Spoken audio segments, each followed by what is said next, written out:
Hello everybody, इस lecture में हम ऑफिशियल सैंपल पेपर का सॉल्यूशन देखने वाले हैं। सबसे पहले हम देखेंगे कि कितने क्वेश्चंस आएंगे और आपको कितने क्वेश्चंस करने हैं। तो यहाँ पे आपको पेपर में 3 सेक्शन मिलेंगे। पहला सेक्शन होगा ए, दूसरा होगा बी, तीसरा होगा सी सेक्शन। 3 सेक्शन मिलेंगे और तीनों सेक्शन में जो फर्स्ट सेक्शन होगा ए, उसमें 24 क्वेश्चन होंगे। 24 क्वेश्चंस में से आपको सिर्फ 20 क्वेश्चंस करने हैं। बी के अंदर 24 क्वेश्चंस होंगे, उसमें से आपको 20 क्वेश्चंस करने हैं। सी के अंदर 12 क्वेश्चंस होंगे, उसमें से आपको 10 क्वेश्चंस करने हैं।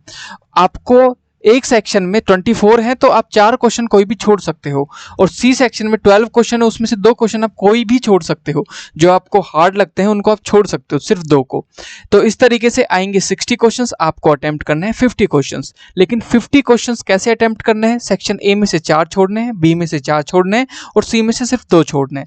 बाकी आपको करने पड़ेंगे सारे। ऐसे नहीं कि अपनी मर्जी से 10 कोई भी क्वेश्चन छोड़ दो, ऐसे नहीं छोड़ना है। ए में से कोई भी 4, बी सेक्शन में से कोई भी 4 और सी सेक्शन में से कोई भी 2 क्वेश्चन छोड़ने हैं। तो हम देखते हैं यहाँ पे सबसे पहले सेक्शन ए। तो जो सेक्शन ए को देखने से पहले अगर अभी तक आपने इस चैनल को सब्सक्राइब नहीं किया है, please hit the subscribe button और पूरा वीडियो देखना है। और अगर आपको वीडियो अच्छा लगता है प्लीज आप लाइक करें इस वीडियो को। अगर अच्छा नहीं लगता है तो डिसलाइक करें। और जो भी आपका डाउट हो आप नीचे कमेंट सेक्शन में लिखें, और कोई भी फीडबैक हो आप का इस चैनल से रिगार्डिंग तो प्लीज आप उसको भी कमेंट सेक्शन में लिख सकते हो। So let's start. अभी स्टार्ट करते हैं पहले क्वेश्चन से। This is the section A, और जिसमें आएंगे 24 क्वेश्चंस। आपको करना है कितने अटेम्प्ट क्वेश्चंस? आपको करना है भैया 20 क्वेश्चंस। तो सबसे पहले देखते हैं यहाँ पे क्वेश्चन नंबर 1।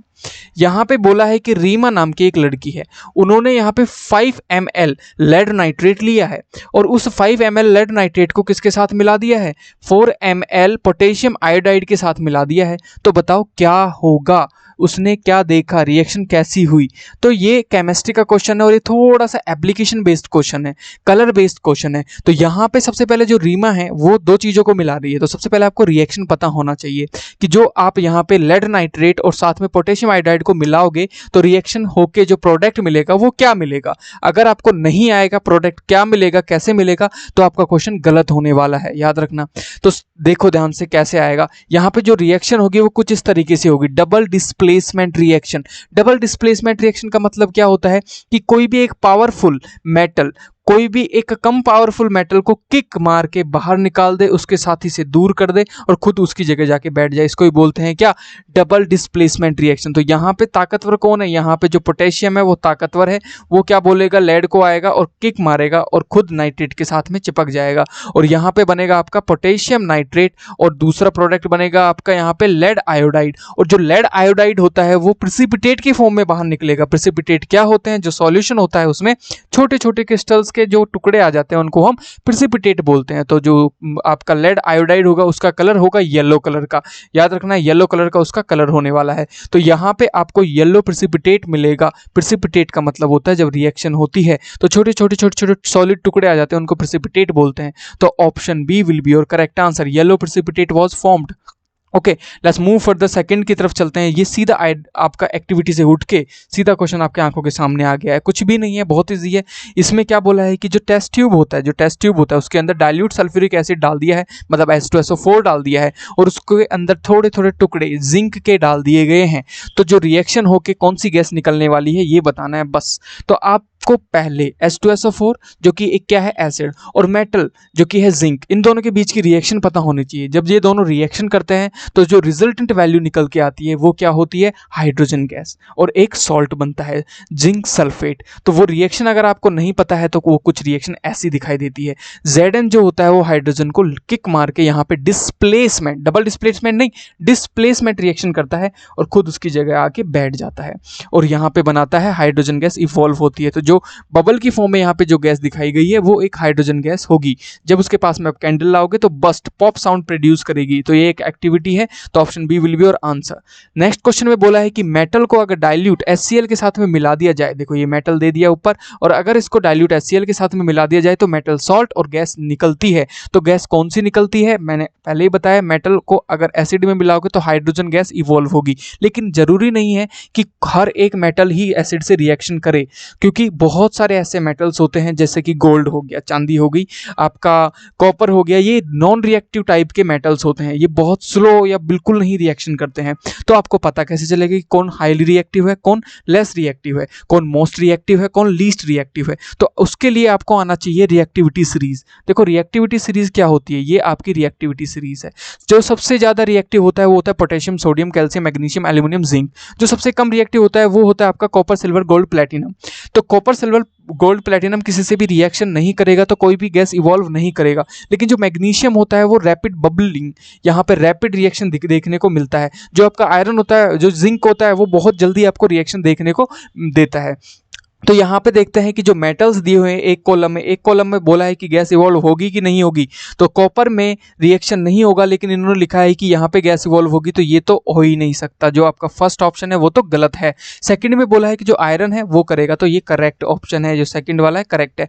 थर्ड में बोला है मैग्नीशियम जो होता है वो कोई गैस इवॉल्व नहीं करेगा, लेकिन गैस तो इवॉल्व करेगा क्योंकि ये तो बहुत रिएक्टिव होता है, ये तो बबलिंग क्रिएट करता है, तो ये तो रिएक्शन करेगा, तो इसलिए ये भी रॉन्ग स्टेटमेंट दिया हुआ है। लेकिन फोर्थ में बोला है कि जिंक रिएक्शन करेगा और गैस इवॉल्व करेगा, तो fourth one is also correct. तो second and the fourth is the correct options. तो सेकंड और फोर्थ किस में दे रखा है आपको?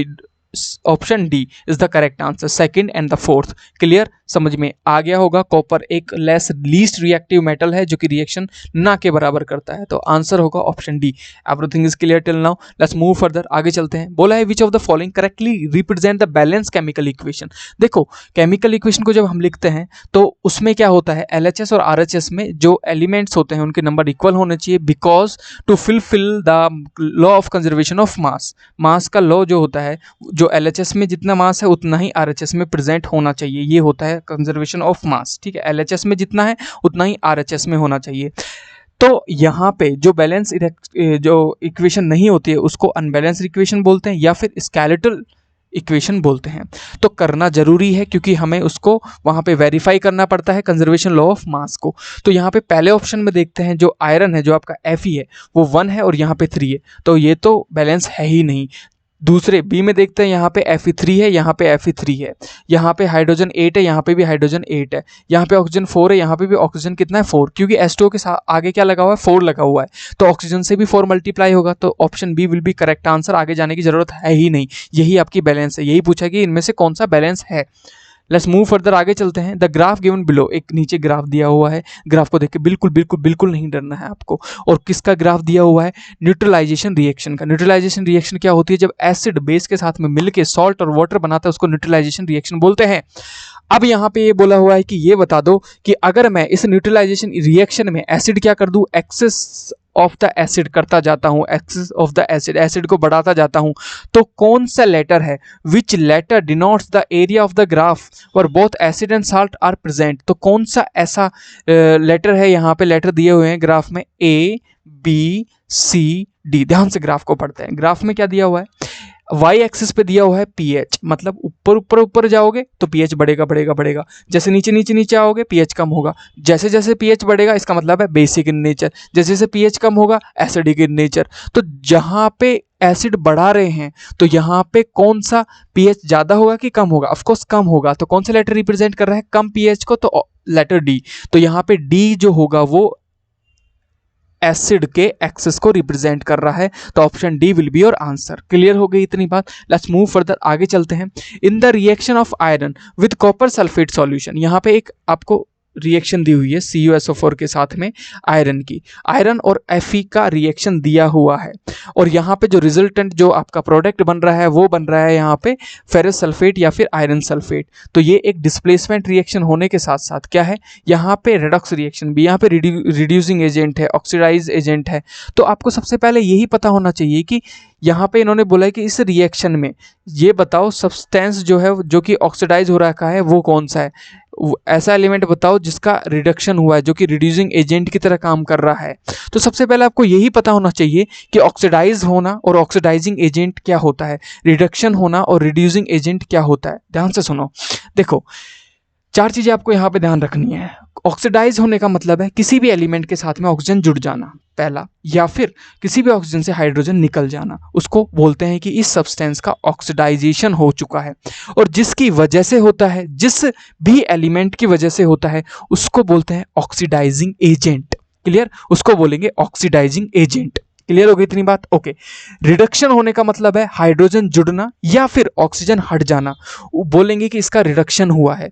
जिस एलिमेंट की वजह से ऐसा हो रहा है उसको बोलेंगे रिड्यूसिंग एजेंट। बस चार चीजें आपको याद रखनी है, oxidisation, oxidising agent, reduction, reducing agent. Clear?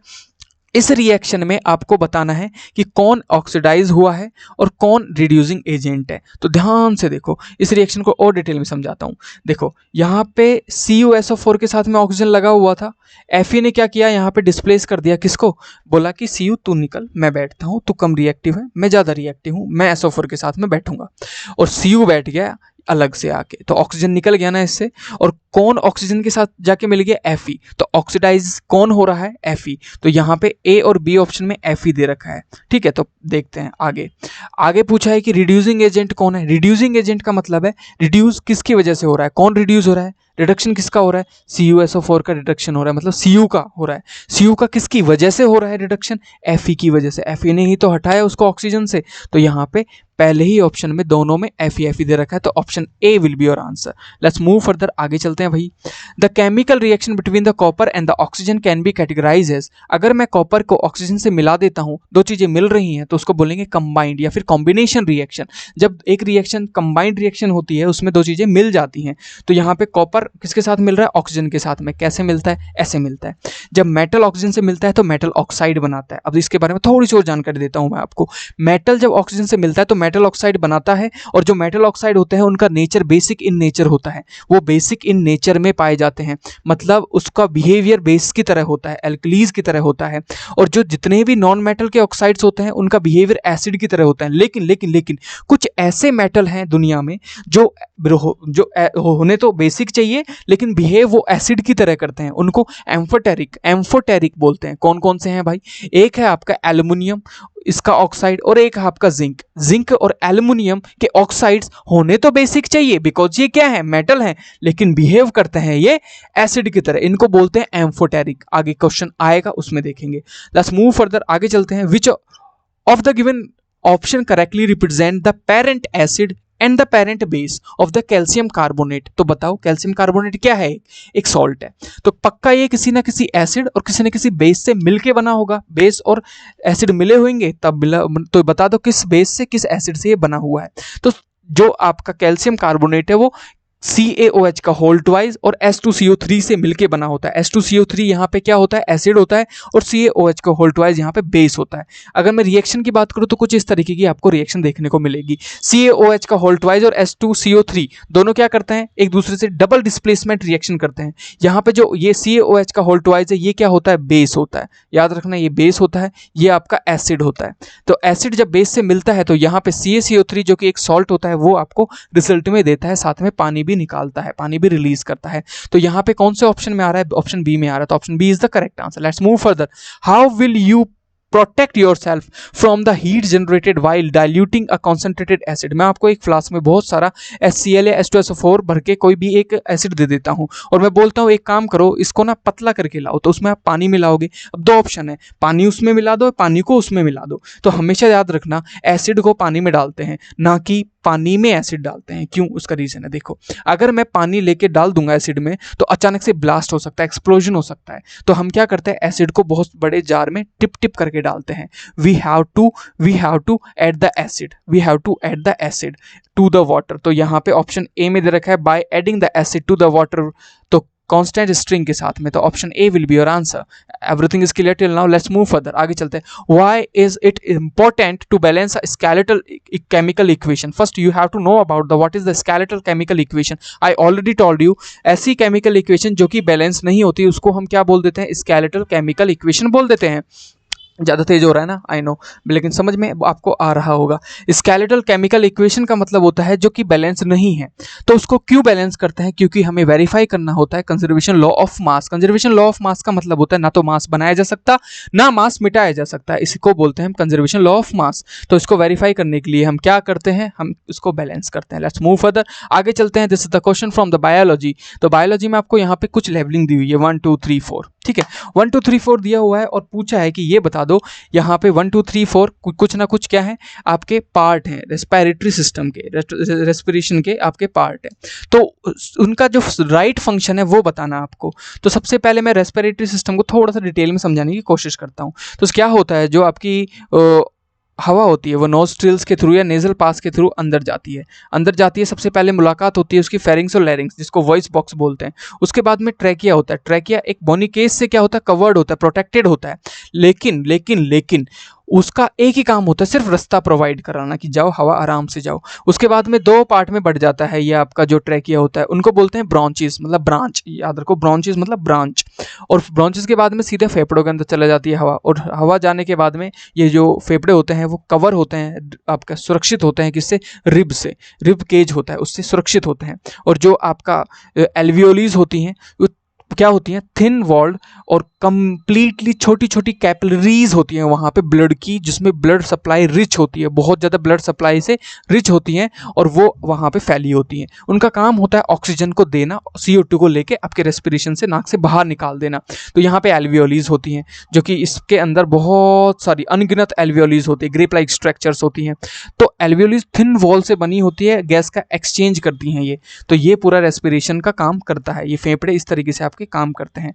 अब बात कर लेते हैं ऑप्शन के हिसाब से। तो पहला दिया हुआ है इन्होंने, ट्रैकिया जो है it is the supported by the bony ring, ये तो ठीक है। आगे for conducting the inspired air, ये नहीं होता, इंस्पायर्ड एयर के लिए थोड़ी ना किया जाता है, ये तो खुद को अपने आप को बचाने के लिए किया जाता है। तो option A is the not correct. Next बोला है रिब्स जो होती है व्हेन वी ब्रेथ आउट, जब हम हवा को बाहर छोड़ते हैं तो क्या ये लिफ्ट हो जाती है, पिचक जाती है, पिचक जाती है, इन्होंने बोला लिफ्ट हो जाती है, तो ये भी रॉन्ग है। नेक्स्ट बोला है कि जो एल्वियोलीज होती हैं, जैसे कि हमने श्वास लिया, जो एल्वियोलीज होती है वो थिन वॉल्ड होती है, इनके अंदर बहुत सारी कैपिलरीज होती है जिनके अंदर रिच ब्लड सप्लाई होती है, बिल्कुल, जो कि गैस का एक्सचेंज करती हैं। इन्होंने ये बोला थिन वॉल्ड सेक लाइक स्ट्रक्चर है, ग्रेप लाइक स्ट्रक्चर्स होती है for the exchange of the gas. तो जो आपका ऑप्शन सी होगा वो करेक्ट आंसर होगा। Let's move further.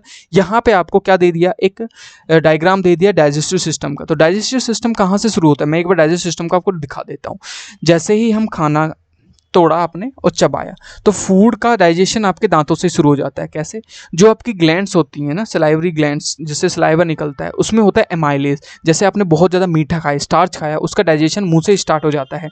कैसे, जो एमाइलेज होता है वो स्टार्च को ब्रेक डाउन करना स्टार्ट कर देता है, और वो लसलसा होके खाना आपके एसोफेगस के थ्रू कहाँ जाता है, स्टमक में जाता है। स्टमक में तीन चीज़ें निकलती है, एक पेप्सिन निकलता है, एक म्यूकस रहता है वहाँ पे, और एक HCl निकलता है। HCl क्या करता है, एसिडिक इन नेचर कर देता है फूड को, और उससे बैक्टीरिया जो होते हैं वो मर जाते हैं। और जो पहली चीज़ जो मैंने बताई क्या थी, पेप्सिन, प्रोटीन को पचाने का इनिशिएट, मतलब शुरू कर देती है प्रोटीन को पचाना वहाँ से। क्लियर। अब बात कर लेते हैं यहाँ पे नेक्स्ट, जैसे ही ये पच जाता है स्टमक में, तो नेक्स्ट जो एंट्री होती है वो होती है भैया आपकी स्मॉल इंटेस्टाइन में। स्मॉल इंटेस्टाइन में दो चीज़ें होती है, एक आपका यहाँ पे liver, liver liver liver liver का काम है बाइल जूस बनाना, बाइल जूस बनाना, बाइल जूस बनाना। बाइल जूस बन के कहाँ पे इकट्ठा होता है, ये छोटी सी पोटली दिख रही है जिसको बोलते हैं हम क्या, हम बोलते हैं इसको छोटा सा बाइल जूस का पैकेट, और इस बाइल जूस के पैकेट का नाम होता है गॉल ब्लैडर। इसमें इकट्ठा रहता है बाइल जूस। इसका काम होता है मेनली कि जो लाइपेज सिक्रेशन होती है, लाइपेज बनाता है पैनक्रियाटिक जूस, उसको इनिशिएट करता है, फैट को पचाने का काम करता है, याद रखना। तो यहाँ पे पैनक्रियास पैनक्रियाटिक जूस निकालता है जिसके अंदर ट्रिप्सिन, लाइपेज और सम अमाउंट ऑफ एमाइलेज भी निकलता है। तो ये काम कर देते हैं सब कुछ पचाने का, और बचे हुआ जो खाना है पचते पचते पचते आपके लार्ज इंटेस्टाइन में, बड़ी आंत में चला जाता है। बड़ी आंत में क्या होता है, सिर्फ और सिर्फ वाटर का एब्जॉर्प्शन होता है, और एनएस के थ्रू आपकी एक्सक्रीटा, आपकी पॉटी बाहर निकल जाती है। This is what happen in our digestive system. तो यहाँ पे कुछ ऐसी चीज़ें आपको दी हुई है, ध्यान से देखो। इन्होंने बोला है कि जो एंजाइम है उनको स्पॉट करो। पहले मुंह का एंजाइम, मुंह में कौन सा एंजाइम निकलता है, एमाइलेज, एमाइलेज जो इसकी सलाइवरी ग्लैंड से निकलता है। तो जो आपका ऑप्शन बी होगा वो आपका आंसर होगा। बाकी सब में लाइपेज, ट्रिप्सिन और अलग अलग दिया हुआ है, तो एमाइलेज निकलता है भैया मुंह से। Clear cut. Next, opening and closing of the stomatal pores, जो आपका लीव्स होते हैं उनमें छोटे छोटे पोर्स होते हैं, उनको बोलते हैं स्टोमेटा। स्टोमेटा का ओपनिंग होना, क्लोज होना, किस चीज की वजह से वो ओपन होता है, किस चीज की वजह से वो क्लोज होता है, this is what they want to ask. तो क्या होता है, स्टोमेटा के ऊपर होते हैं गार्ड सेल्स। गार्ड सेल्स के अंदर जब पानी भरता है तो वो खुल जाते हैं, कौन, स्टोमेटा, पोर्स खोल देता है। जैसे ही पानी ड्रेन आउट होता है तो पिचक जाते हैं, बंद हो जाते हैं पोर्स। तो यहाँ पे पानी कंटेंट के प्रेजेंट होने की वजह से, पानी कंटेंट के ड्रेन आउट होने की वजह से वो पिचक जाते हैं, बंद कर देते हैं। तो option D will be your correct answer. Let's move further, आगे चलते हैं। दिल की धड़कन, यहाँ पे आपको एक पूरा का पूरा दिल और फेफड़े के और शरीर के बारे में समझाना पड़ेगा। थोड़ा सा है, छोटा सा, बस समझ लो। यहाँ पे लेबलिंग करी हुई है 1 2 3 एंड 4, 4 चीज़ें लेबल्ड की हुई है। तो यहाँ पे आपको समझना है कि होता कैसे है, फंक्शन कैसे करता है दिल। ध्यान से सुनना। इन्होंने पल्मोनरी वेन और पल्मोनरी आर्टरी और आयोर्टा, वेना कावा के बारे में बताया है। तो सबसे पहले इन चारों के बारे में समझो क्या होता है भाई साहब। देखो, जो आपका दिल होता है ना, वो 4 चैम्बर में डिवाइडेड होता है। ऊपर वाले को आर्टियम्स बोलते हैं, नीचे वाले को वेंट्रिकल्स बोलते हैं। राइट वाले को राइट आर्टियम, राइट वेंट्रिकल, लेफ्ट वाले को लेफ्ट आर्टियम, लेफ्ट वेंट्रिकल बोलते हैं। 4 चैम्बर में इस तरीके से डिवाइड होता है, क्लियर। और अब आ जाते हैं, ये क्या करता है, खून को ये सिर्फ पंप करता है, ठीक है। मेडुला ऑब्लिगेटा जो ब्रेन में है वो इसको पंप करवाता रहता है कि तू इस तरीके से, इस तरीके से, इस तरीके से पूरे दिन बैठ के, पूरी रात 24/7 बस फुदकता रहे ऐसे, बस ऊपर से कॉन्ट्रैक्शन, ऊपर नीचे से एक्सपेंशन, वो नीचे से कॉन्ट्रैक्शन, ऊपर से एक्सपेंशन, ऐसे कंटिन्यू किया जा रहा है। और कौन करवाता है, मेडुला ऑब्लिगेटा, जो कि आपके ब्रेन में प्रेजेंट होता है, ठीक है। अब क्या होगा भाई, ये होता रहेगा पंप। तो क्या होता है, पंप होने से जो ब्लड का फ्लो है वो पूरी बॉडी में जाता है और लंग्स में जाता है, बॉडी में जाता है साइमल्टेनियसली, लंग्स में जाता है। अब ध्यान रखना, जो नसें होती हैं उनको कैसे बोलते हैं, जो खून को दिल तक लाती हैं उनको सबको वेन्स बोलते हैं। जो खून को पूरे कहीं से भी लेके आए, चाहे लंग्स से लेके आए, चाहे अपने बॉडी के ऑर्गन से लेके आए, जो दिल तक लाती है उसको हम बोलते हैं वेन्स, ठीक है। और जो लंग्स से जुड़ी होती है उसको पल्मोनरी बोल देते हैं, जो बॉडी से जुड़ी होती है उसको मेन बोल देते हैं। तो देखो यहाँ पे लंग्स से खून को कौन लेके आ रहा है, वेन लेके आ रही है। मैंने बोला ना, कोई भी नस, कोई भी वेसल जो खून को दिल तक पहुंचाए उसको हम वेन बोल देंगे। तो यहाँ पे ये वाली जो नस है, जो मैंने अभी इंडिकेट की, ये वाली नस जो कि आपके खून को दिल तक लेके आ रही है, इसको वेन बोलना है। लेकिन कनेक्ट किससे है, लंग्स से, तो इसको बोलेंगे पल्मोनरी वेन, क्लियर। और यहाँ पे भी देखो, ये वाले जो है वो ब्लड को लेके आ रही है, लेकिन जो ये ब्लड है वो है डीऑक्सीजनेटेड ब्लड, इसमें ऑक्सीजन नहीं है, ये लेके आ रही है दिल तक। तो इसको बोलेंगे क्या, मेन, क्योंकि ये बॉडी से जुड़ी है, मेन वेन। और मेन का एक अलग भी नाम होता है जो कि इसका है वेना कावा।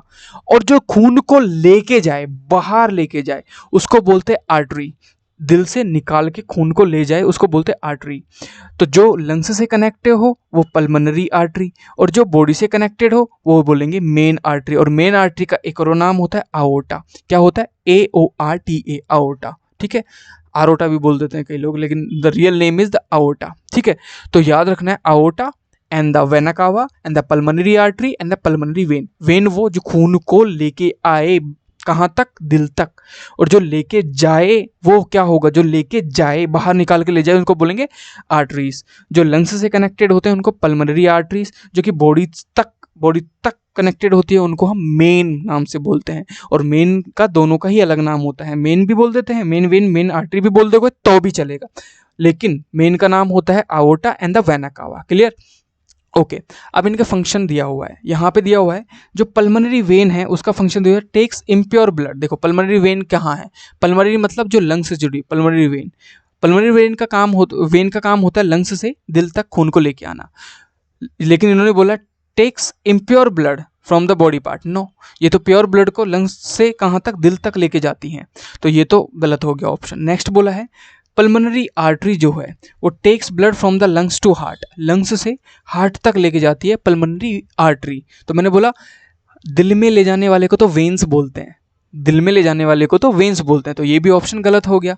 तीसरा आओर्टा, आओर्टा क्या होता है, मेन आर्टरी को आओर्टा बोलते हैं। आओर्टा का काम होता है खून को, देखो आर्टरी है ना, आर्टरी खून को ले जाएगी। अब ये मेन आर्टरी है या फिर आओर्टा जिसका नाम है, तो ब्लड को कहाँ ले जाएगी, बॉडी में ले जाएगी। तो इन्होंने बोला takes blood from the heart to body part. बिल्कुल करेक्ट, बिल्कुल करेक्ट। लेट्स मूव फर्दर, आगे चलते हैं भैया। यहाँ पे कंडीशन दी हुई है, बोला है identify the phase of circulation आप सर्कुलेशन का फेज समझो और बताओ यहाँ पे क्या हो रहा है। जो नीचे वाला हिस्सा है ना, जिसको क्या बोलेंगे, this part is known as the, नीचे वाला हिस्सा is known as the ventricle. Ventricle पिचक रहा है, तो वेंट्रिकल के पिचकने से ऑप्शन में दी हुई कौन सी चीज होगी साइमल्टेनियसली। ऑप्शन ए में दिया हुआ है blood transferred to the right ventricle to the left ventricle, no this is not going to happen. क्या होने वाला है, जैसे वेंट्रिकल पिचकता है तो जितने भी ऊपर के वॉल्व्स हैं उनमें से ब्लड फ्लो करेगा, और एक साथ ब्लड फ्लो करेगा लंग्स में भी और बॉडी पार्ट्स में भी साइमल्टेनियसली। तो सेकंड ऑप्शन में देखते हैं क्या दिया हुआ, blood is transferred to lungs for oxygenation. बिल्कुल लंग्स में जाएगा, जैसे ही वो पिचकेगा वेंट्रिकल, नीचे वाला हिस्सा, ये वाला जो हिस्सा है, जो ये वाला जो हिस्सा है, जब ये पिचक रहा है तो यहाँ से एक पंप वैक्यूम क्रिएट हो रहा है, जिससे क्या हो रहा है, लंग्स में भी जा रहा है और पूरे के पूरे वो ऑर्गन्स में भी जा रहा है, साइमल्टेनियसली एक साथ जा रहा है। तो option B will be your correct answer. Everything is clear till now, option B आपका करेक्ट आंसर होगा। लेट्स मूव फर्दर, आगे चलते हैं। यहाँ पे भी डाइजेस्टिव सिस्टम आपको पकड़ा दिया है और बोला है कि इनको मैच करना है आपको। यहाँ पे लेबलिंग दी है 1, 2, 3 एंड 4 की, इस तरीके से आपको लेवलिंग दे दी है। कॉलम जो 1 है वो आपके 1, 2, 3, 4 को दिखा रहा है, कॉलम 2 है वो आपके ABCD इनके फंक्शन को दिखा रहा है, इनके काम को दिखा रहा है। 1 का मतलब है माउथ, जो माउथ है उसको मिलाते हैं किसके साथ में, देखते हैं इसका कॉम्बिनेशन किसके साथ बनता है। पहला माउथ का काम देखते हैं, the length of this depends on the food organism eats. Mouth, no ये तो हो ही नहीं सकता। सेकेंड ऑप्शन को देखते हैं, initial phase of the starch digestion, बिल्कुल, क्योंकि यहाँ पे सलाइवरी ग्लैंड सलाइवा निकालते हैं, उसमें एमाइलेज होता है और स्टार्च का डाइजेशन मुंह में ही स्टार्ट हो जाता है। तो ऑप्शन जो 1 है जो कि आपका मैच करेगा बी के साथ में। क्लियर। सेकंड वाले को देखते हैं, सेकंड वाला जो पार्ट है जो कि आपका लिवर में देखते हैं, increase the efficiency of the lipase enzyme action. बिल्कुल, लाइपेज एंजाइम का एक्शन बढ़ा देता है बाइल जूस, और बाइल जूस बनता है लिवर में। तो बिल्कुल सेकंड वाला मैच करेगा सी के साथ में। तो देखते हैं ध्यान से, पहला बी और सेकंड सी किस ऑप्शन में दे रखा है, पहला बी और सेकंड सी ऑप्शन बी में दे रखा है, आगे देखने की जरूरत नहीं है, this is the answer. Clear. और I already told you the human digestive system completely. Let's move further, आगे चलते हैं। Which of the following mirror is used by a dentist to examine a small cavity in a patient's teeth। अगर आप कभी भी dentist के पास गए हो तो उन्होंने इस तरीके से आपकी जांच की होगी, नहीं गए तो इस तरीके से जांच की जाती है। यहाँ पे एक छोटा सा मिरर यूज़ किया जाता है जिसको दांत मुंह के अंदर डाल दिया जाता है और देखा जाता है। तो जब आपको किसी चीज़ को जूम करके देखना है बड़े पास से तो हम कनिकेव मिरर यूज़ करते हैं। तो याद रखना, कनिकेव मिरर यहाँ पे यूज़ किया जाता है, जो कि ऐसा होता है जिसका रिफ्लेक्टिंग सरफेस, केव वाला सरफेस जो होता है, केव गुफा वाला सरफेस, वो कि जो कि रिफ्लेक्टिंग होता है। क्लियर। तो ये क्या करके दिखाता था, चौड़ा करके दिखा देता है। लेट्स मूव फर्दर, आगे चलते हैं। यहाँ पे आपको कन्वेक्स लेंस दिया हुआ है और बोला है कि इनमें से कौन सा कन्वर्जिंग लेंस या कन्वेक्स लेंस का सही डायग्राम यहाँ पे दिखाया हुआ है। तो आपको पता है कि यहाँ पे पहले को देखते हैं ध्यान से, तो यहाँ पे इन्फिनिटी से लाइट आ रही है। इन्फिनिटी से जो लाइट आती है वो 2 टाइम ऑफ फोकल लेंथ से कट नहीं करती है, वो फोकल लेंथ से कट करती है। तो ये ऑप्शन ए तो यहीं गलत हो गया। ऑप्शन बी में भी देखो, ये इन्फिनिटी से parallel to the principal axis आ रही है, तो यहाँ पे कट कहाँ बता रखा है, 2 टाइम ऑफ द फोकल है, तो ये भी गलत हो गया। नेक्स्ट, यहाँ पे इन्फिनिटी से पैरेलल लाइन जो रे आ रही है और ये कट कर रही है फोकल लेंथ पे, तो ये option C is the correct answer. जब ऑप्शन सी करेक्ट है तो डी पे क्यों जाना, तो option C is your answer. Let's move further, आगे चलते हैं। Which of the following can make the parallel beam of light when light from a point source is the incident on it. देखो ध्यान से, अगर मैं यहाँ पे बोलता हूँ कि ऐसा कौन सा मिरर और कौन सा लेंस होगा जो कि किसी एक सोर्स से आने वाली लाइट को पैरेलल कर दे या पैरेलल आने वाली लाइट की बीम को एक सोर्स पे कॉन्सेंट्रेटेड कर दे, तो 2 ही चीज़ें, एक तो कन्वेक्स लेंस और कनकेव मिरर। इन दोनों का बिहेवियर कुछ ऐसा होता है। This is the convex lens. जब कोई भी लाइट के बीम जो होते हैं पैरेलल आते हैं प्रिंसिपल एक्सिस के, तो ये एक पॉइंट पे उसको कन्वर्ज कर देता है। सिमिलरली अगर मैं कनकेव मिरर लेता हूं तो वहां पे पैरेलल आते हैं तो उनको भी ये फोकस पॉइंट पे क्या कर देता है, कन्वर्ज कर देता है। जिसका वाइस वर्सा भी ठीक है, अगर फोकस पॉइंट से कोई रे निकलती है उनको ये पैरेलल कर देता है।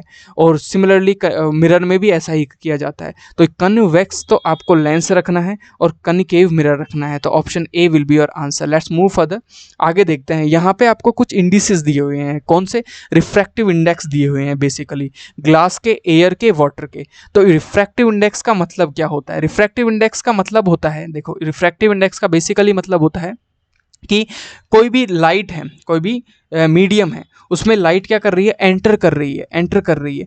तो अगर वो क्या करे, अपनी स्पीड को स्लो कर दे उस मीडियम में, तो उस मीडियम का रिफ्रैक्टिव इंडेक्स क्या होगा, ज़्यादा होगा। मतलब speed of light is decreasing, the refractive index is increasing, inversely proportional होता है। जो लाइट की स्पीड है उसके इन्वर्सली प्रोपोर्शनल होता है आपका इंडेक्स, रिफ्रैक्टिव इंडेक्स, याद रखना ये चीज़। तो जितना ज़्यादा रिफ्रैक्टिव इंडेक्स उतनी स्पीड उस मीडियम में कम, जितना कम रिफ्रैक्टिव इंडेक्स उतनी ज़्यादा स्पीड ज़्यादा होगी उसमें, उस मीडियम में, ठीक है। तो यहाँ पे ग्लास का रिफ्रैक्टिव इंडेक्स दिया हुआ है 1.52, एयर का दिया हुआ 1.0003, वाटर का दिया हुआ 1.333। तो आपको बताना है कि इन तीनों में सबसे कम जिसका है उसकी स्पीड सबसे ज़्यादा होगी। You have to pause this video right now and write in the comment section which answer will be the correct answer. Pause the video right now please please please, ऐसे लिख लें 20 और जो भी आपका आंसर है और थोड़ा सा एक्सप्लेनेशन, ठीक है। बहुत ईजी है, जिसका रिफ्रैक्टिव इंडेक्स ज़्यादा होगा उस मीडियम में, मीडियम का होता है, किसी भी मीडियम का रिफ्रैक्टिव इंडेक्स होता है, तो जिसका ज़्यादा रिफ्रैक्टिव इंडेक्स उसमें भगने की ताकत रे की बिल्कुल कम होगी। तो you have to pause this video right now and write in the comment section your answer. इसी तरीके से इंटरेस्टिंग लेक्चर जो होता है वो बन पाता है। नेक्स्ट आपसे बोला है if a beam of red light and a beam of violet light. Basically क्या पूछा है कि एक बीम है रेड लाइट की और वायलेट लाइट की, कब, आफ्टर डिस्पर्शन। मतलब एक वाइट लाइट आती है और वो 7 विव क्योर में कन्वर्ट होती है, तो रेड लाइट और वायलेट लाइट की बीम दोनों के दोनों इंसिडेंट एंगल बनाएंगी, बिल्कुल बनाएंगी। तो आपको ये बताना है कि जो इंसिडेंट एंगल जो रेड लाइट की बनेगी और इंसिडेंट एंगल जो वायलेट लाइट की बनेगी वो दोनों में से बड़ा कौन होगा। तो यहाँ पे सबसे पहले देख लेते हैं इंसिडेंट एंगल किसका ज़्यादा बनेगा। Angle of refraction, basically angle of refraction, जैसे यहाँ पे रे आती है तो ये 7 कलर में कन्वर्ट हो जाती है। जो रेड कलर होता है उसकी वेवलेंथ ज़्यादा होने की वजह से वो सीधा निकलने की कोशिश करता है, भगता है बहुत तेज, तो उसका जो नॉर्मल के साथ में जो एंगल बनेगा वो बहुत छोटा सा बनेगा। लेकिन जो वॉयलेट कलर होगा उसका जो एंगल होगा नॉर्मल के साथ में वो बड़ा बनेगा। तो आप बोल सकते हो वी जो होगा वो ग्रेटर देन आर होगा, वी जो होगा वो ग्रेटर देन आर होगा। तो option D will be your correct answer. Clear, let's move further, आगे चलते हैं। यहाँ पे एक फिगर दिया हुआ है और इस फिगर में एक खास बात है कि जो examine the above figure state which of the following option is correct. और लेकिन आगे एक बहुत इंटरेस्टिंग बात दी हुई है, 1 स्मॉल बॉक्स, एक छोटा बॉक्स जो दिखाया गया है फिगर में वो 1 सेंटीमीटर के बराबर है। Let me zoom everything for you, इसको मैं आपके लिए जूम करता हूँ, 1 सेकेंड। इसको हम जूम करके देखेंगे तब आपको डिटेल में समझ आएगा। तो यहाँ पे जो एक बॉक्स देख रहे हो, दिस 1 बॉक्स, ग्राफ का दूसरा बॉक्स, तीसरा बॉक्स, ये 1 सेंटीमीटर है, बोला है ना, यहाँ पे देखो बोला हुआ है 1 small box in this figure is equal to 1 centimeter. तो it's okay, it's very easy for us to calculate these kind of questions. तो यहाँ पे आपको देखना है कि ये बताना है, पूछा क्या है कि फोकल लेंथ कितनी होगी और जो मैग्निफिकेशन होगा वो कितना होगा, ठीक है। तो ध्यान से देखने पे आपको पता चलेगा। कैसे पता चलेगा, देखो ध्यान से। यहाँ पे आपसे बोल दिया कि इसकी ये सी पे रखा हुआ है, सी मतलब सेंटर ऑफ कर्वेचर पे रखा हुआ है। तो सेंटर ऑफ कर्वेचर पे रखा हुआ है तो सेंटर ऑफ कर्वेचर पे ही इसकी इमेज बनने वाली है। और इमेज कैसी बनेगी, जितना ऑब्जेक्ट की हाइट है उतनी इमेज की हाइट होने वाली है। अब इमेज और ऑब्जेक्ट की दोनों की हाइट सिमिलर होने वाली है, तो यहाँ पे आपको पता है कि ये इस तरीके से फोकल लेंथ कैसे मेजर करते हैं, एफ से पी की डिस्टेंस जो कि होगी 3 सेंटीमीटर। अब आप बोलोगे कि 3 पॉजिटिव होगी या फिर नेगेटिव होगी। तो देखो कभी भी पॉजिटिव और नेगेटिव की आइडेंटिफिकेशन करनी है तो जो आपका पोल है ना उस पर आप क्या बना दो, एक्स एक्सिस और वाई एक्सिस। किसको, पोल को क्या मानना है आपको, यहाँ पे ओरिजिन मानना है। तो जो ये वाला हिस्सा होता है वो होता है पॉजिटिव साइड और ये वाला जो हिस्सा होता है वो होता है आपका नेगेटिव साइड। और ऊपर वाला जो डिस्टेंस मेजर की जाएंगी वो सारी होंगी पॉजिटिव और नीचे वाली जितनी भी डिस्टेंस मेजर की जाएंगी वो नेगेटिव। तो बस इतना सा करना होता है, दैट इज इनफ। अब यहाँ पे f जो है वो इस साइड है, मतलब नेगेटिव में है, तो -3 will be your focal length. तो -3 किस किस में है, ऑप्शन बी में और सी में। उसके बाद में बोला है कि मैग्निफिकेशन -1 होगा कि +1 होगा। तो देखो जो इमेज बनने वाली है वो कैसी बनने वाली है, उल्टी इमेज बनने वाली है, बिल्कुल उल्टी इमेज बनने वाली है इस तरीके से। तो जब इमेज उल्टी बनती है, इन्वर्टेड बनती है, तो मैग्निफिकेशन और सेम साइज की बनती है। देखो मैग्निफिकेशन का मतलब क्या है, अगर मैंने 5 सेंटीमीटर की एक ऑब्जेक्ट लिया और उसकी जो इमेज बनी वो 15 सेंटीमीटर बनी, तो 3 गुना मतलब 3 जो होगा वो उसका मैग्निफिकेशन होगा। लेकिन यहाँ तो सी पे रखा हुआ है, इक्वल इमेज बनेगी तो मैग्निफिकेशन 1 होगा। अब 1 तो मैग्निफिकेशन हो गया, इट्स ओके, इतना तो समझ आ गया। लेकिन प्लस में होगा कि माइनस में होगा, तो -1 होगा, तो -1 और -3 option B is the correct answer. Let's move further, आगे चलते हैं।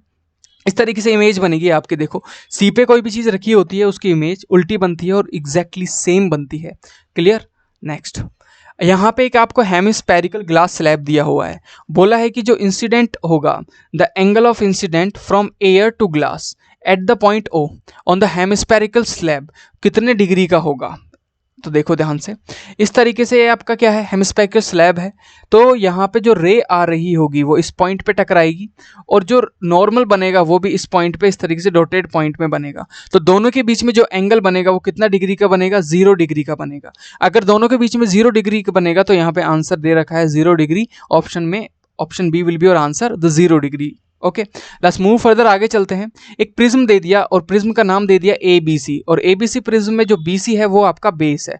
This is called the base of your prism. Okay, अब इसको प्लेस कर दिया और आगे बोला है कि डिफरेंट ओरिएंटेशंस में, मतलब कभी सीधा है, कभी तिरछा है, कभी उल्टा है, तो आपको वो बताना है। A narrow beam of white light is incident on the prism as shown below figure. In which of the following diagram, after dispersion, the third color from the top, third color from the top, top से जो तीसरे number का colour होगा वो blue होना चाहिए, क्योंकि colour of the sky क्या होता है, ब्लू होना चाहिए। किस कंडीशन में ब्लू आएगा टॉप से थर्ड नंबर पे, तो देखो किस तरीके से हम समझ सकते हैं। डिस्पर्शन कुछ इस तरीके से होता है, रेड ऊपर ऊपर होता है, ऑरेंज होता है, लेकिन ब्लू जो होता है वो नीचे से थर्ड होता है। अगर मैं प्रिज्म को बिल्कुल उल्टा कर दूंगा, बस उसी कंडीशन में आपको देखने को मिलेगा, ठीक है, उसी कंडीशन में आपको यहाँ देखने को मिलेगा। तो यहाँ पे सिर्फ और सिर्फ प्रिज्म को जब उल्टा कर दोगे तभी आपको ब्लू ऊपर से तीसरे नंबर पे देखने को मिलेगा, जो कि ऑप्शन 2 है। Everything is clear till now. अब आते हैं हम सेक्शन बी पे। सेक्शन बी में आपके 24 क्वेश्चंस हैं और आपको कितने क्वेश्चंस करने हैं, आपको यहाँ पे करने हैं सिर्फ और सिर्फ 20 क्वेश्चंस, लेकिन 24 क्वेश्चंस तो देखने ही पड़ेंगे ना। ओके, तो पहले क्वेश्चन की तरफ चलते हैं। यहाँ पे बोला है कि लाइम स्टोन है, ठीक है, यहाँ पे बोला है कि आपका लाइम स्टोन है। लाइम स्टोन को अगर मैं क्या करता हूँ, यहाँ पे हीट करता हूँ, यहाँ पे हीट मैं दे रहा हूँ, हीट करता हूँ स्टेप 1 में, I am providing the heat, तो यहाँ पे एक एक्स प्रोडक्ट बनता है और एक्स प्रोडक्ट को मैं सिलेक्ट लाइन में कन्वर्ट करने के लिए यहाँ पे क्या करना पड़ेगा, मुझे हीट यहाँ पे जब पानी डालना पड़ेगा। एक्स में अगर मैं पानी डालता हूँ, H2O डालता हूँ, तो यहाँ ये सिलेक्ट लाइन में कन्वर्ट हो जाता है। तो पूछा है कि ये बताओ इनमें एंडोथर्मिक और एक्सोथर्मिक रिएक्शन स्टेप 1 में और स्टेप 2 में किस किस में होगी और कैसे कैसे होगी। तो यहाँ पे मैं हीट प्रोवाइड कर रहा हूँ, स्टेप 1 में I am providing the heat. Okay, तो हीट प्रोवाइड करने को बोलते हैं क्या, एंडोथर्मिक, मतलब I am providing the heat, मतलब किसी भी इक्वेशन में अगर हीट एब्जॉर्ब हो रही है उसको बोलते हैं एंडोथर्मिक, लेकिन जहाँ पे हीट प्रोड्यूस हो रही है तो उसको बोलते हैं एक्सोथर्मिक। तो यहाँ पे स्टेप 1 जो होगा उसमें क्या कर रहा हूँ मैं, प्रोवाइड कर रहा हूँ हीट, तो होगा एंडोथर्मिक रिएक्शन, तो एंडोथर्मिक होगा। और दूसरे वाले में होगा एक्सोथर्मिक, तो यहाँ पे सी ऑप्शन में दे रखा है आपको, endothermic will be the first step and the exothermic will be second step, तो option C will be your answer. Clear? Everything is clear till now. Let's move further, आगे चलते हैं। In which year the concentration of the hydrogen ion is the highest. देखो pH की जो value होती है, pH शब्द का मतलब क्या होता है, पीएच का मतलब है पावर ऑफ द हाइड्रोजन। जितना एसिडिक कोई भी चीज होगी उसकी पीएच सबसे कम होगी, लेकिन उसके अंदर हाइड्रोजन की पावर, हाइड्रोजन आयन की पावर सबसे ज्यादा होगी। सुनो दोबारा, एसिड कोई भी होगा उसकी पावर ऑफ हाइड्रोजन ज्यादा होगी, बेसिक कोई भी होगा उसकी पावर ऑफ हाइड्रोजन मिनिमम होगी। तो यहाँ पे देखना है इस ग्राफ में कि पावर ऑफ हाइड्रोजन किस ईयर में सबसे ज्यादा थी, तो जिसमें पीएच सबसे कम था उसमें सबसे ज्यादा होगा। तो यहाँ पे 2002 में सबसे ज्यादा पावर ऑफ हाइड्रोजन आपको देखने को मिलेगी, तो option A will be your answer. Let's move further, आगे चलते हैं। यहाँ पे आपको दिया हुआ है कि डाइल्यूट HCl के अंदर पहले ऑप्शन में क्या मिलाया हुआ है, जिंक मिलाया हुआ है, दूसरे में मैग्नीशियम मिलाया हुआ है, और डाइल्यूट HCl में Fe मिलाया हुआ है, डाइल्यूट HCl में Cu मिलाया हुआ है।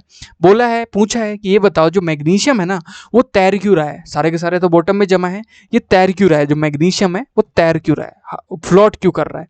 तो देखो क्या होता है, मैग्नीशियम बहुत ही ज़्यादा रिएक्टिव होता है, अच्छा खासा रिएक्टिव होता है, तो जो जितना ज़्यादा रिएक्टिव होगा वो उतनी जल्दी रिएक्शन करेगा, जो जितनी जल्दी रिएक्शन करेगा वो उतनी जल्दी क्या निकाल के देगा, हाइड्रोजन निकाल के देगा। हाइड्रोजन बबल्स उसके चारों तरफ इकट्ठे हो जाएंगे, उसकी वजह से वो फ्लोट करेगा। क्लियर हो गई इतनी बात। तो यहाँ पे ऑप्शन में देख लेते हैं, hydrogen gas which help floating, yes exactly, magnesium को हाइड्रोजन गैस फ्लोट करने में मदद करती है, तो option B will be your answer. Let's move further, आगे चलते हैं। यहाँ पे दिया हुआ है एक टेबल और जो इंफॉर्मेशन बताती है किसके बारे में, सब्सटेंस ए, बी और सी और डी के बारे में। 4 सब्सटेंस है, उनके बारे में आपको इन्फॉर्मेशन बताती है। क्या क्या बताती है? ऑप्शन ए के सब्सटेंस ए के बारे में इन्फॉर्मेशन देती है कि उसकी जो मेल्टिंग पॉइंट है वो बहुत कम है, 295 ही मेल्टिंग पॉइंट है, लेकिन ये इसकी जो इलेक्ट्रिकल कंडक्टिविटी है वो सॉलिड फॉर्म में अच्छी है, लिक्विड फॉर्म में भी अच्छी है, ठीक है। और जो सब्सटेंस बी है उसकी जो मेल्टिंग पॉइंट है वो कितनी है, वो है आपकी 1210, मतलब ठीक है, बहुत अच्छी है, ऊपर बहुत ज़्यादा है, मतलब 1000 से ऊपर, मतलब काफ़ी मेल्टिंग पॉइंट अच्छी है। लेकिन सॉलिड स्टेट में ये अच्छे से इलेक्ट्रिसिटी को कंडक्ट नहीं करवा पाता, और जब ये लिक्विड में डाल दिया जाता है तो अच्छे से करवा सकता है। तो आगे देखते हैं, सी जो सब्सटेंस है, सी जो कंपाउंड है, उसकी मेल्टिंग पॉइंट बहुत अच्छी है, लेकिन ये सॉलिड स्टेट में भी पुअर है और गुड है लिक्विड स्टेट में, ये दोनों तो ठीक है। अब डी पे आते हैं, कंपाउंड डी पे आते हैं, इसकी मेल्टिंग पॉइंट अच्छी है, लेकिन ये सॉलिड स्टेट में पुअर है और लिक्विड स्टेट में पुअर है। तो आगे पूछा है आइडेंटिफाई द आयनिक कंपाउंड, इनमें से कौन सा आयनिक कंपाउंड होगा। देखो आयनिक कंपाउंड की खास बात होती है कि इनकी जो मेल्टिंग पॉइंट होती है बहुत ज़्यादा होती है, तो इनमें से ये इसकी मेल्टिंग पॉइंट क्या है, बहुत कम है, तो ये तो आयनिक कंपाउंड हो ही नहीं सकता। दूसरी खास बात होती है कि ये जो लिक्विड फॉर्म में होते हैं, जब ये लिक्विड फॉर्म में होते हैं तो इनकी जो कंडक्टिविटी होती है वो बहुत ही अच्छी होती है, इलेक्ट्रिकल कंडक्टिविटी। तो यहाँ पे पुअर दे रखी है, तो डी भी नहीं हो सकता। तो बी और सी जो होंगे वो अच्छे कंडक्टर होंगे in the form of liquid. तो बी और सी किस में दे रखा है, ऑप्शन बी में, तो B option will be your answer. Let's move further, आगे चलते हैं। Vinay observe that the stain of curry, मतलब विनय खाना खा रहा था, खाते खाते जो करी होती है वो उसके शर्ट पे पड़ गई, और वाइट शर्ट पे जब उन्होंने क्या किया, सोप लगाया, साबुन से रगड़ा उस करी को छुड़ाने के लिए, तो रेड कलर में कन्वर्ट हो गई, जैसे ही पानी डाला वापस येलो में कन्वर्ट हो गई। तो इस ऑब्जर्वेशन से मतलब क्या है, जो सोप होता है ना वो बेसिक इन नेचर होता है, भाई साहब याद रखना, जो सोप होता है वो बेसिक इन नेचर होता है, बिल्कुल होता है। दूसरा, ये एक जो करी होती है, जो टर्मरिक होता है ना जो हम डालते हैं करी में, वो एक नेचुरल इंडिकेटर होता है जो कि सोप के साथ में या बेस के साथ में रेडिश थिंग्स या रेडिश कलर आपको देता है। तो यहाँ पे second and third will be your answer, second और थर्ड आपका ऑप्शन बी आ रहा है, this will be your answer. Everything is clear till now, समझ में आ गया होगा जो सेकंड और थर्ड क्यों आया। सोप एक बेसिक नेचर होता है और ये इंडिकेटर होता है, जब ये किसके साथ में मिलता है, आपके किसी भी टर्मरिक आपके बेस के साथ में मिलता है तो कैसा कलर देता है आपको, रेडिश टिंट। तो याद रखना है जब इसको हम डालते हैं तो ये रेड कलर में कन्वर्ट हो जाता है। अगर इसको एसिड के साथ डालोगे तो नो चेंज, ओके, एसिड के साथ डालोगे तो no change. Let's move further, आगे चलते हैं। In which of the following setup would the bulb glow, आपको 4 सेटअप दिए हुए हैं, इनमें से बताना है कि किस सेटअप में बल्ब जो होगा वो ग्लो होगा। बल्ब कब ग्लो होगा, जो आपने सॉल्यूशन यूज किया है, दिस सॉल्यूशन, इसके अंदर फ्री क्या होंगे, कंपाउंड्स होंगे या इलेक्ट्रॉन्स होंगे। तो यहाँ पे पहला है डाइल्यूट HCl, तो HCl तो आराम से आयन बनाएगा, तो इसमें तो इजीली फ्लो करेगा, तो इसमें तो बल्ब ग्लो करेगा। शुगर सॉल्यूशन बहुत मुश्किल से करेगा, तो आप इसको कट लगा सकते हो कि बड़ी मुश्किल से करेगा। नेक्स्ट है आपका अल्कोहल, बिल्कुल भी नहीं करेगा, अल्कोहल में डालोगे, प्योर वाटर की बात हो रही है, अल्कोहल में डालोगे कोई भी आयन क्रिएट नहीं होंगे, नहीं करेगा बल्ब ग्लो। नेक्स्ट है लाइम वाटर, इजीली करेगा, क्योंकि इसमें भी क्या करेंगे, ये भी तो एक क्या है, सिट्रिक एसिड है, तो ये भी अपने आयंस क्रिएट करेगा। तो फर्स्ट और फोर्थ में क्या करेगा, ये बल्ब को ग्लो करेगा, फर्स्ट एंड फोर्थ में। Option B will be your answer here. Let's move further, 31st question. यहाँ पे 31st जो क्वेश्चन होगा consist 2 statement, assertion and the reason. यहाँ पे जो क्वेश्चन आया है वो असेशन और रीजन का आया है। देखो एक सेंटेंस मिलेगा जो आपका सेंटेंस होगा उसको बोलेंगे असेशन, और नीचे एक सेंटेंस होगा जिसको बोलेंगे रीजन। असेशन क्या होगा, कोई भी एक सेंटेंस दे दिया जाएगा, और रीजन क्या होगा, बोला जाएगा कि ये जो ऊपर सेंटेंस दी हुई है, जो बात दी हुई है वो नीचे वाली बात को सेटिस्फाई करती है। अब आपको पढ़ना है असेशन को भी और रीजन को भी, और आपको 4 ऑप्शन मिलेंगे ABCD। ABCD का मतलब क्या होगा, ए का मतलब होगा कि जो बोथ ए और बी ए और असेशन और रीजन जो दिया हुआ है दोनों क्या है, सही है, एंड जो रीजन दिया हुआ है वो एक्सप्लेनेशन है असेशन का, करेक्ट एक्सप्लेनेशन है। अगर आप ए चुनते हो तो इसका मतलब ये है, अगर आप ऑप्शन बी चुनते हो तो उसका मतलब ये होगा कि both A and R the true, जो असेशन है वो भी सही है और रीजन है वो भी अपने आप में सही है। लेकिन जो रीजन है वो असेशन का रीजनिंग नहीं प्रोवाइड कर रहा है, रीजन नहीं है, वो अपने अपने अलग अलग बातें सही हैं, बस बी चुनोगे तो इसका मतलब ये होगा। और असेशन एक सेंटेंस होगा, जिसका सी ऑप्शन चुनोगे तो उसका मतलब होगा जो असेशन है, जो पहला सेंटेंस है वो तो सही है, लेकिन जो रीजन है वो फॉल्स है, वो गलत है। नेक्स्ट आपको यहाँ पे मिलेगा असेशन जो है, डी ऑप्शन चुनोगे तो असेशन भी फॉल्स है, बट जो आपका रीजन है वो अकेला ट्रू है। तो इस तरीके से आपको ए बी सी डी में से चुनना होगा। तो यहाँ पे एक क्वेश्चन करके देखते हैं। पहला क्वेश्चन है, असेशन आपको दिया हुआ है कि fresh milk in which baking soda is added, दूध में अगर आपने सोडा मिला दिया, takes longer time to set as a curd, दही बनने में लंबा टाइम लेगा। बिल्कुल लेगा, क्यों लेगा? इसकी जो पीएच वैल्यू है ना वो बढ़ जाएगी, 7, 8, 9, 10, 11 हो जाएगी, और इसकी वजह से ये एसिडिक फॉर्म में कन्वर्ट होने के लिए काफ़ी टाइम लेगा। और रीज़न क्या दिया हुआ है इन्होंने दिया हुआ है बेकिंग सोडा डिक्रीज नहीं इंक्रीज, तो रीज़न गलत हो गया अपने आप में, असेशन ठीक है सिर्फ। तो यहाँ पे बोलेंगे ओनली असेशन इज द करेक्ट। तो असेशन इज द करेक्ट कौन से ऑप्शन में आ रहा है? असेशन इज करेक्ट, तो सी ऑप्शन यहाँ पे लिख के आना है। क्लियर? असेशन करेक्ट है ओनली, बाकी फॉल्स हैं। क्लियर? लेट्स मूव फर्दर, आगे चलते हैं। असेशन आपको दिया हुआ है डिकम्पोज होना, टूटना, of vegetable matter into compost is endothermic reaction. नहीं भैया, एक्सोथर्मिक होती है, इसमें जो एनर्जी है, हीट है, वो प्रोड्यूस होती है। तो असेशन क्या है? गलत है। रीजनिंग देख लेते हैं। Decomposition reaction involve the break down the single reactants in the simple product. बिल्कुल, एक चीज दो पार्ट में टूट जाती है, इसको बोलते हैं डिकम्पोजिशन। तो रीजन अपने आप में ठीक है, तो यहाँ पे रीजन ट्रू है, असेशन गलत है, तो ऑप्शन डी, मैंने बताया था यहाँ पे ऑप्शन डी, जो आपका असेशन है वो फॉल्स है और रीजनिंग क्या है? ट्रू है। ठीक है, एक सेंटेंस ठीक है जिसका नाम है रीजनिंग, तो ऑप्शन डी आपको चुन के आना है। लेट्स मूव फर्दर, आगे नेक्स्ट क्वेश्चन की तरफ चलते हैं। जो आपका रेजिन होता है और जो गम्स होते हैं, प्लांट्स के वेस्ट मटेरियल जिनको बोलते हैं, वो स्टोर्ड होते हैं ओल्ड जाइलम में। बिल्कुल होते हैं, तो असेशन तो ठीक है। रीजनिंग देख लेते हैं। Resin and the gum facilitate the transport of the water molecules. बिल्कुल गलत है। ट्रांसपोर्ट करने के लिए तो सिर्फ जाइलम ही काम आता है। अगर आपको प्लांट टिश्यू के बारे में पता है तो जाइलम क्या करता है? ट्रांसपोर्ट करता है पानी का, और फ्लोएम करता है फूड का ट्रांसपोर्ट। ठीक है, तो यहाँ पे सिर्फ असेशन ठीक है, तो option C will be your answer. Next, assertion दे रखा है sky appears blue in day time. जो स्काई होता है वो बिल्कुल ठीक है, ब्लू में कन्वर्ट होता है। Next, white light is composed of the 7 colour. Reasoning ठीक है, लेकिन जो असेशन है वो अपने आप में ठीक है, रीजनिंग अपने आप में ठीक है। जो रीजन है स्काई का ब्लू अपेयर होने का डे टाइम में, वो रीजनिंग फुलफिल नहीं कर पा रही है, लेकिन दोनों अपने अपने में ठीक है। तो यहाँ पे option B will be your answer, जो कि क्या बोलता है कि असेशन अपने में ठीक है, रीजनिंग अपने में ठीक है। क्लियर? किसकी वजह से ब्लू होता है? स्कैटरिंग की वजह से।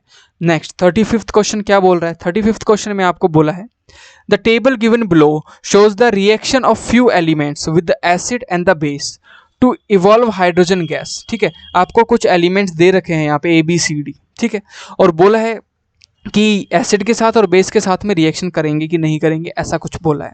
तो देखते हैं, यहाँ पे बोला है कि which of these elements amphoteric oxides. देखो, जो एलिमेंट्स होते हैं ना, वो एम्फोटेरिक कब कहे जाते हैं? जब वो एसिड के साथ भी रिएक्शन करे और बेस के साथ भी रिएक्शन करे, कभी एसिड की बिहेवियर को शो करे, कभी बेस के बिहेवियर को शो करे, उनको ही एम्फोटेरिक बोलता है। आई ऑलरेडी टोल्ड यू, एम्फोटेरिक किसको बोलते हैं? जो कभी एसिड की तरह बिहेव करे, कभी बेस की तरह बिहेव करे, जैसे एल्यूमिनियम का ऑक्साइड एंड जिंक का ऑक्साइड, ये दोनों क्या है? आपके एम्फोटेरिक होते हैं, फेमस एम्फोटेरिक्स हैं। तो यहाँ पे एसिड से भी रिएक्शन करने वाला और बेस से भी रिएक्शन करने वाला क्या है? बी है।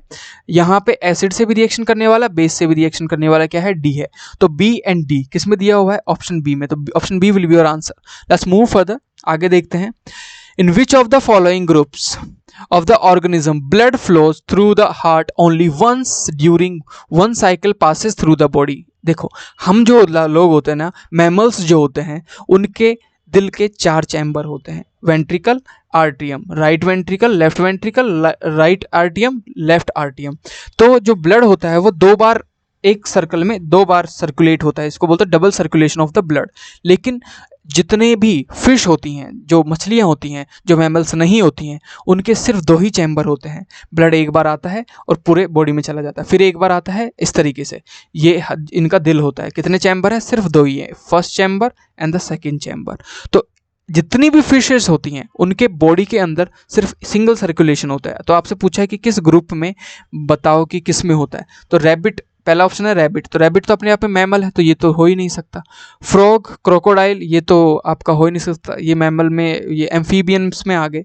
वेल, ध्यान रखना, वेल जो होती है वो मैमल होती है, तो ये भी नहीं हो सकता। शार्क, डॉगफिश और स्टिंगरेस, ये तीनों के तीनों क्या हैं? आपकी फिशेस हैं। तो option D will be correct answer. Let's move further.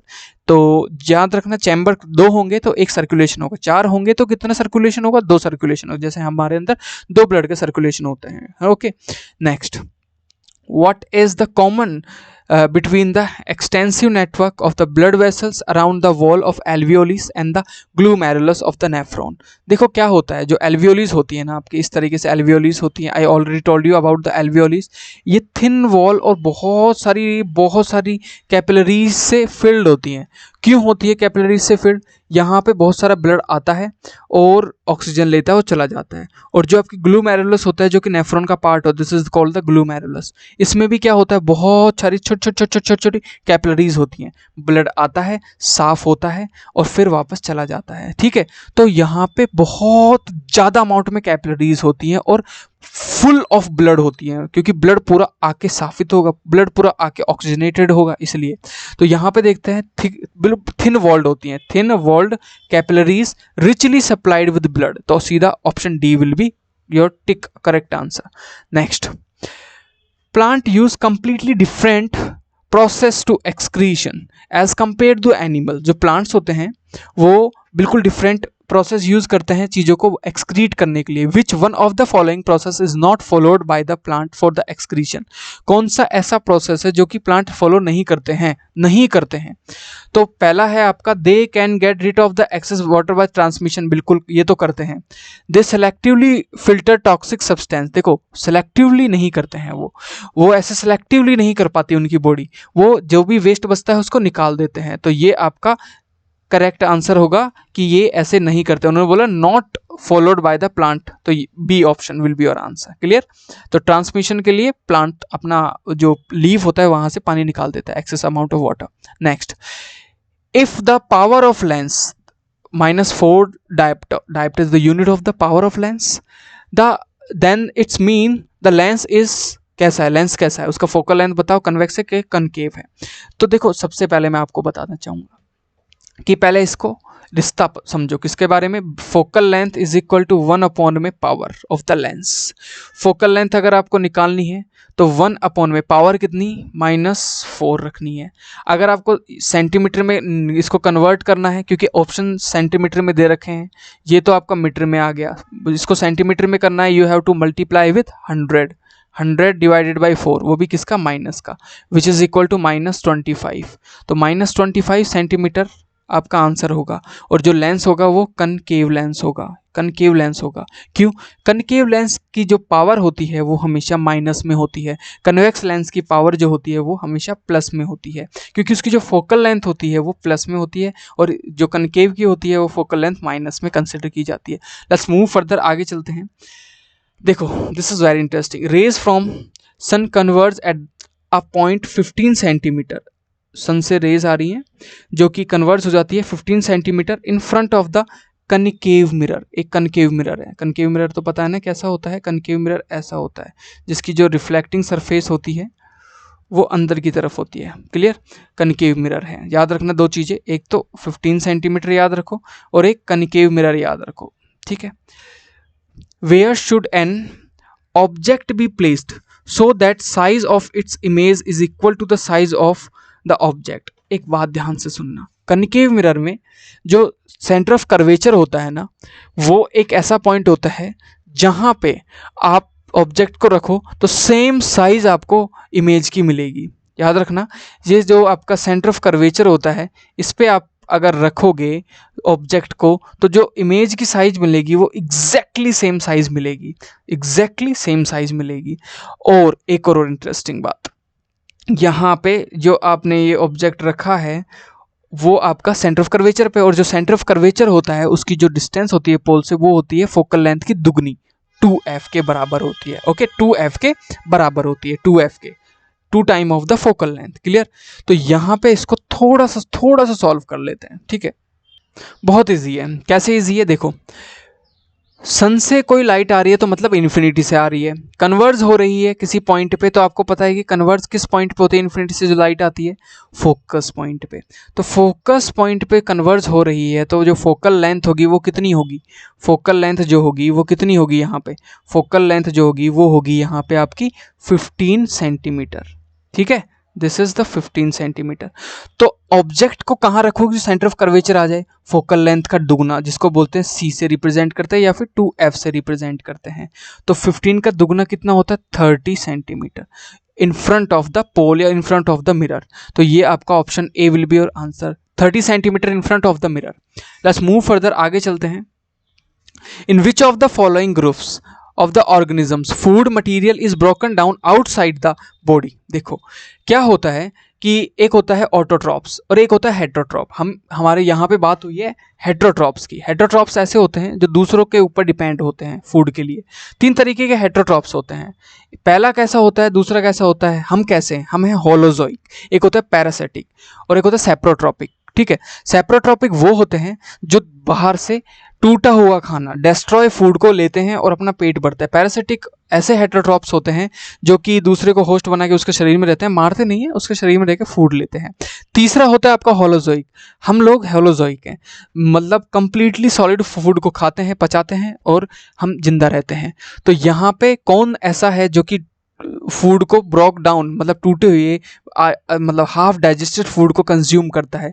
तो जो आपके मोल्ड्स होते हैं ना, ब्रेड मोल्ड्स, वो बाहर से टूटे हुए खाने को, मतलब पहले ही हाफ डाइजेस्टेड फूड को लेते हैं। तो ब्रेड मोल्ड कौन से ऑप्शन में है? बी में। और साथ में मशरूम बिल्कुल सही है, ईस्ट बिल्कुल सही है, तो ऑप्शन बी। तो इस तरीके से कैटेगराइज किया हुआ है। देखो, सेप्रोट्रॉपिक, पैरासिटिक और होलोजोइक। क्लियर? हम लोग किस में आते हैं? होलोजोइक में। ये क्वेश्चन आ सकता है। हेट्रोट्रॉपिक के पार्ट हैं ये तीनों। In a person the tubule part of the nephron is not functioning at all. देखो, नेफ्रॉन का ट्यूब्यूल पार्ट कौन सा होता है? This is the tubule part. इसमें क्या होता है, ट्यूब्यूल से जब पास होता है आपका ब्लड, तो जितना भी वेस्ट होता है उसको और absorb, maximum absorption of the waste इसी जगह पे होता है। तो क्या होगा अगर ये काम नहीं कर रहा होगा आपका? तो कुछ नहीं होगा, आपका जो यूरिन होगा वो बहुत पतला होगा। पतला क्यों होगा? एब्जॉर्प्शन ही नहीं हो पा रहा। तो यहाँ पे कौन से ऑप्शन में दे रखा है कि जो यूरिन है वो डाइल्यूट है? तो option D will be your answer. Clear? Let's move further. ये आपका एक न्यूमेरिकल टाइप ऑफ क्वेश्चन है। क्या बोला है? If the real image of a candle flame formed by a lens 3 time the size of the flame and the distance between the lens and image is 80 centimeter, at what distance should be the candle be placed from the lens? मतलब आपको बताना है object की distance बतानी है, मतलब आपको you बताना है। तो देखो पूरा का पूरा सबसे पहले मैं क्या लिख लेता हूँ, गिवन लिख लेता हूँ कि क्या क्या गिवन है यहाँ पे। सबसे पहले हम यहाँ पे गिवन लिख लेते हैं। First of all we have to write here given. डरना नहीं है, बहुत आसान है, बहुत ही आसान है। सबसे पहले दिया हुआ है कि 3 टाइम हो जाता है, तो इसका मतलब है जो इमेज है वो 3 टाइम है, तो मैग्निफिकेशन क्या हो जाएगी? 3। ओके, रियल इमेज है तो इन्वर्टेड बनेगी, इन्वर्टेड बनेगी तो मैग्निफिकेशन हमेशा इन्वर्टेड का क्या होता है? माइनस, तो मैग्निफिकेशन हो जाएगा -3। मैग्निफिकेशन के अलावा उन्होंने दिया हुआ है कि जो इमेज है वो बन रही है 80 सेंटीमीटर, मतलब v की वैल्यू कितनी दी हुई है? 80 सेंटीमीटर। आपको निकालना है u। तो आपको पता है, एक फॉर्मूला पता होगा, जो मैग्निफिकेशन होता है वो इक्वल होता है v अपॉन में u के। पता होगा, the distance pole to image upon में distance pole to object. Magnification कितनी है? -3 है, और v की वैल्यू कितनी है? 80 है, अपॉन में u है। इसको सॉल्व करोगे तो u की वैल्यू कितनी आ जाएगी? यहाँ पे आपकी u की वैल्यू आ जाएगी, u is equal to -80 upon में 3, और ऑप्शन में -80 अपॉन में 3 दिया हुआ है। Option D will be your answer. Okay, option D will be your answer. Clear? Let's move further, आगे चलते हैं। यहाँ पे एक कनकेव मिरर दिया हुआ है और यहाँ पे एक ऑब्जेक्ट को खड़ा किया हुआ है इस तरीके से, और ऑब्जेक्ट से क्या है, एक रे जा रही है और पीछे वो सेंटर ऑफ कर्वेचर से पास हो रही है। क्लियर? इस तरीके से पास हो रही है। While looking at the above diagram, Nalini या नलिनी, जो भी नाम है, कंक्लूड द फॉलोइंग्स। तो नलिनी ने एक कंक्लूजन निकाला, वो इसको देख के क्या निकाला, the image of the object will B virtual one. ठीक है, तो जो इमेज बनेगी वो इधर बन रही है, इधर बन रही है जिधर रिफ्लेक्टिंग सरफेस है, तो इमेज तो होने वाली है रियल, तो ये तो गलत हो गया, गलत ऑब्जर्वेशन है। Next, the reflected ray will travel along the same path as the incident ray but the opposite direction. बिल्कुल सही है, जैसे यहाँ पे जो इंसिडेंट रे होगी इसके जस्ट अपोजिट में इधर सी से निकलेगी एक रिफ्लेक्टेड रे, तो बिल्कुल सही है, second part is the correct. Third, the image of the object will be inverted, बिल्कुल उल्टी बनेगी, तो थर्ड भी ठीक है। This is a concave mirror, ठीक है, hence the focal length will be negative. देखो ध्यान से, इसको क्या समझाएंगे, देखो अगर मैं और डिटेल में जाऊं तो जो फोकल लेंथ होगी वो क्या होगी, यहाँ पे जो फोकल लेंथ है वो यहाँ पे नेगेटिव होगी। क्यों होगी फोकल लेंथ नेगेटिव, क्योंकि ये आपका नेगेटिव साइड ऑफ एक्सिस आ रहा है। क्लियर, तो पहले को छोड़ के दूसरा, तीसरा, चौथा, चारों स्टेटमेंट क्या है, करेक्ट है। क्लियर, तो यहाँ पे तीसरा, दूसरा और चौथा, option C will be your answer. Clear, okay, let's move further, आगे चलते हैं। इन द अबव डायग्राम, जिसको मैंने नीचे बनाया हुआ है, एक लाइट है जो कि ट्रैवल करती है थ्रू द डिफरेंट मीडियम, अलग अलग मीडियम से, मीडियम 1 2 3 इस तरीके से मीडियम है, इनमें ट्रैवल करती है। It is noted by the scientist, जब ये ट्रैवल करती है उसको एक साइंटिस्ट बैठ के नोट कर रहा है कि जो एंगल 1 है वो एंगल 3 के बराबर है और एंगल 4 के बराबर है, मतलब 3 4 और 1, मतलब यहाँ पे देखो 3 3 4 और 1 जो है वो एंगल बराबर है, इक्वल है। तो इसका मतलब हुआ कि ये वाला जो मीडियम हुआ फर्स्ट वाला, वो इस वाले मीडियम के क्या हुआ, बराबर हुआ, क्योंकि यहाँ पे एंगल ऑफ इंसिडेंट और रिफ्रैक्शन क्या है, बराबर है। लेकिन जो एंगल 2 होता है वो छोटा हो गया 1 से।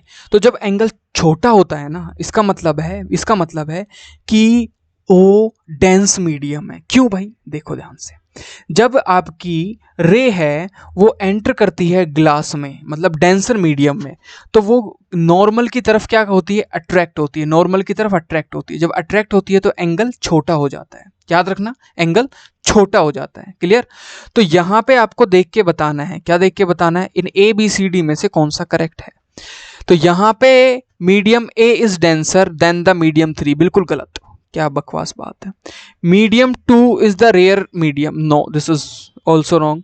Medium 3 is the denser than, no this is wrong. Medium 1 and 3 are essentially the same medium, बिल्कुल ठीक बात है, but the medium 2 is the denser, बिल्कुल correct, option D will be your correct answer. मैंने पहले ही बता दिया, पहला और तीसरा इक्वल होंगे, जो दूसरा होगा वो डेंसर होगा क्योंकि उसकी एंगल की वैल्यू छोटी है। Let's move further. The refractive index of the flint glass, एक ग्लास है जिसका रिफ्रैक्टिव इंडेक्स कितना है विद रिस्पेक्ट टू एयर, 1.65, और अल्कोहल का जो रिफ्रैक्टिव इंडेक्स है वो है 1.36 with respect to the air, air के रिस्पेक्ट में है ये। ठीक है, आपको पूछा है what is the refractive index of the flint glass, flint glass का रिफ्रैक्टिव इंडेक्स क्या होगा, किसके रिस्पेक्ट में, with respect to the alcohol, alcohol के रिस्पेक्ट में। किसका निकालना है, फ्लिंट ग्लास का निकालना है, फ्लिंट ग्लास का आपको रिफ्रैक्टिव इंडेक्स निकालना है। तो देखो रिफ्रैक्टिव इंडेक्स का फॉर्मूला क्या होता है ना, सबसे पहले यही पता होना चाहिए कि what is the formula of the refractive index.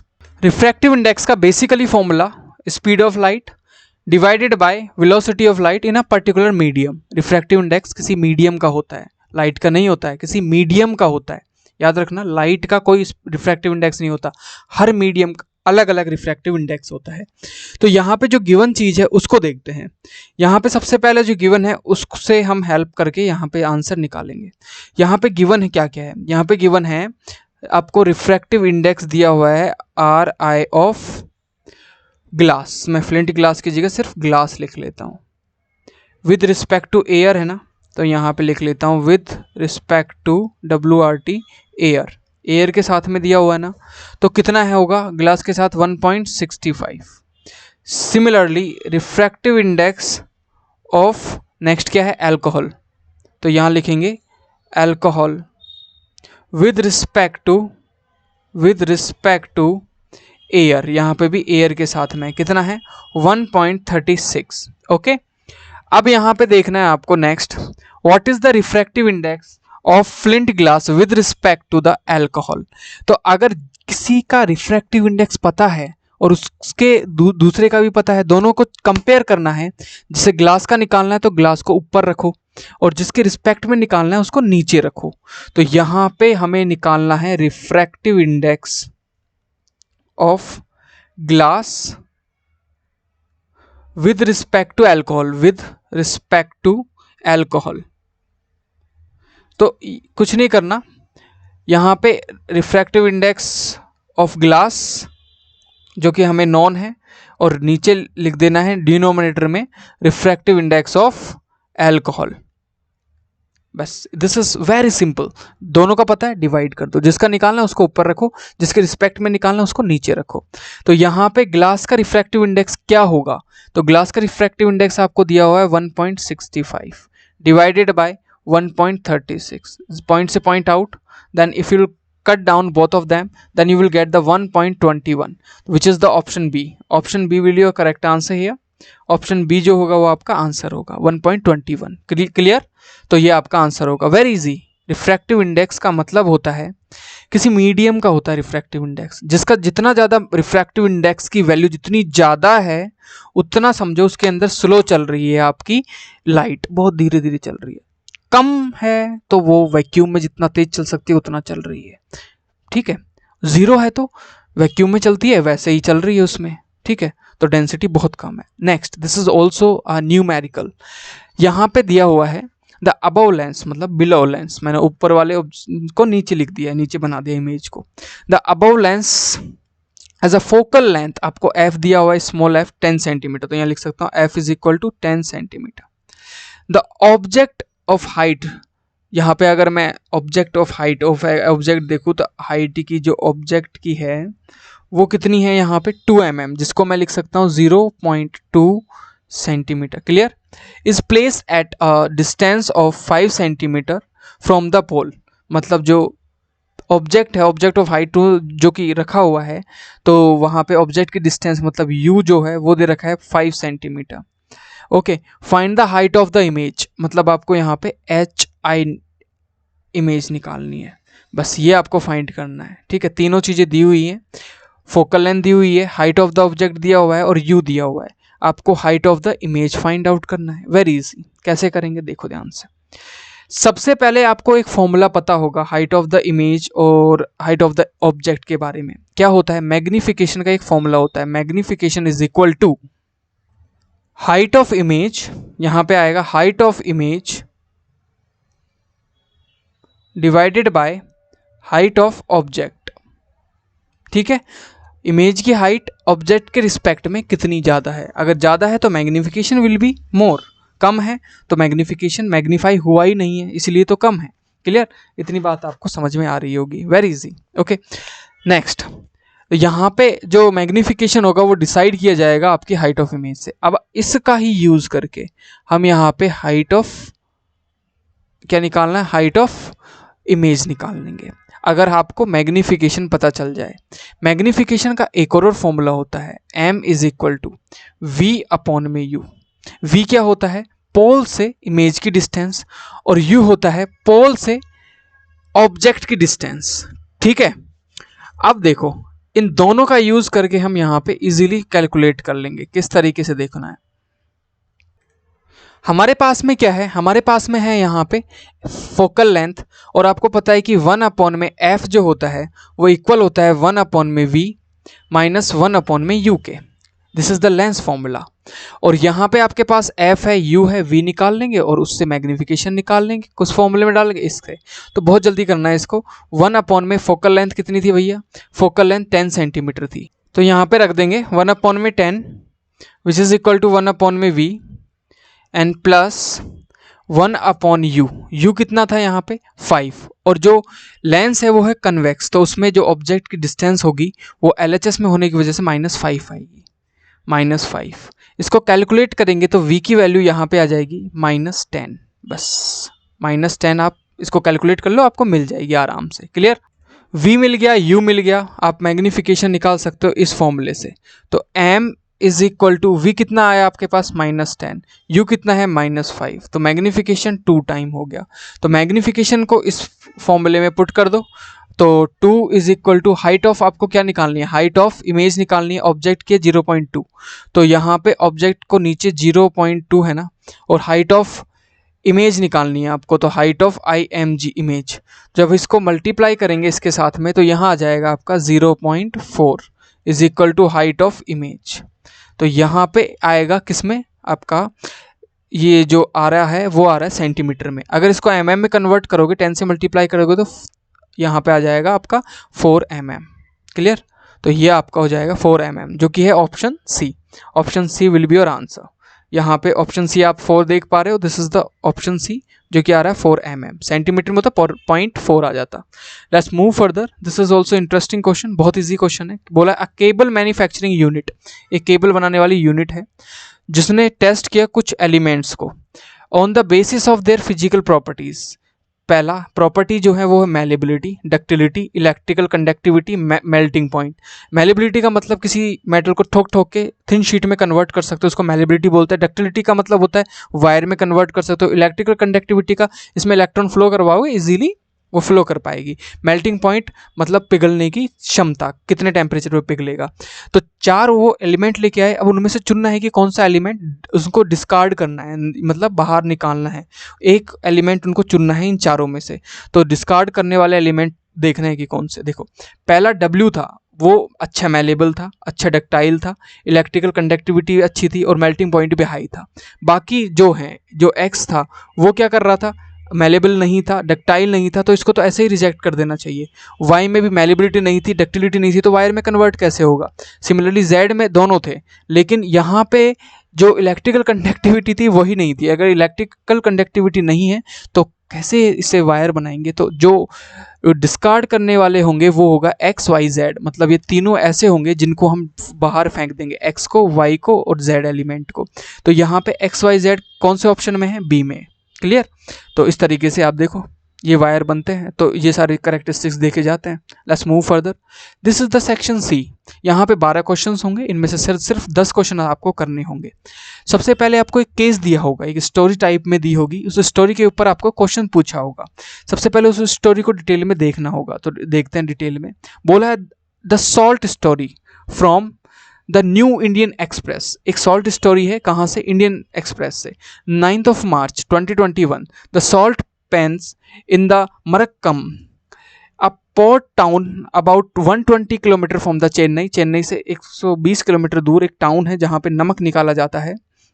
The third largest producer of salt in the Tamil Nadu. Tamil Nadu में तीसरे नंबर पे सबसे ज़्यादा यहीं से, मरक्कम से ही क्या निकलता है, सॉल्ट निकलता है। Separation of salt from water is a laborious process and the salt obtained is used as the raw material for the manufacturing various sodium compounds। जो नमक निकलता है उससे बहुत सारे कंपाउंड्स भी बनाए जाते हैं। One such compound is the sodium hydrogen carbonate. पहला जो इस नमक से बनाया जाता है वो होता है sodium hydrogen carbonate. Use in baking, baking soda के फॉर्म में उसको यूज किया जाता है, बिल्कुल बेकिंग सोडा का नाम ही है sodium hydrogen carbonate. As an antacid, antacid के रूप में भी काम में लिया जाता है। And in the soda acid fire extinguisher, जितने भी फायर एक्सटिंग्विशर होते हैं, जिनसे आग बुझाने वाले जो सिलेंडर देखे हैं उनमें भी इनको यूज़ किया जाता है। देखे होंगे फायर एक्सटिंग्विशर्स टके होते हैं आपके मॉल वगैरह में, उनमें इसको यूज़ किया जाता है सोडियम हाइड्रोजन कार्बोनेट को। द टेबल, एक टेबल शो की हुई है। The mass of the various compounds obtained when 1 litre of the sea water is evaporated. 1 litre Marakkanam के अंदर का जो सी वाटर, उसको अगर इवेपोरेट करोगे तो वहाँ पे आपको क्या क्या मिलेगा वो एक टेबल में दिखाया हुआ है। तो अगर आप यहाँ पे देखो तो टोटल अमाउंट ऑफ जो सॉल्ट होगा वो होगा 45 ग्राम, याद रखना 45 ग्राम। अब उस 45 में से देखो फ्रैक्शन क्या क्या होगा। उस 45 में 28 ग्राम तो क्या होगा, NaCl निकलेगा, पानी को जब सुखाओगे। और 8 ग्राम क्या होगा, मैग्नीशियम क्लोराइड होगा। और MgSO4 कितना होगा, 6 ग्राम होगा। कैल्शियम सल्फेट होगा 2 ग्राम और कैल्शियम कार्बोनेट होगा 1 ग्राम। मतलब जैसे आपने 1 लीटर पानी लिया, उसको सुखा दिया, तो उसमें 45 ग्राम सॉल्ट बचेगा। लेकिन कंप्लीट NaCl नहीं होगा, उसमें NaCl, MgCl2, MgSO4, CaSO4, CaCO3 ये सारी चीज़ें क्या होंगे, प्रेजेंट होंगे। क्लियर, तो ये आपको याद रखना है। टोटल होगा 45 ग्राम्स। लेट्स मूव फर्दर, आगे चलते हैं। इस स्टोरी से एक क्वेश्चन पूछा गया है। क्या क्वेश्चन है भैया, which compound in the table reacts with the acid to release carbon dioxide.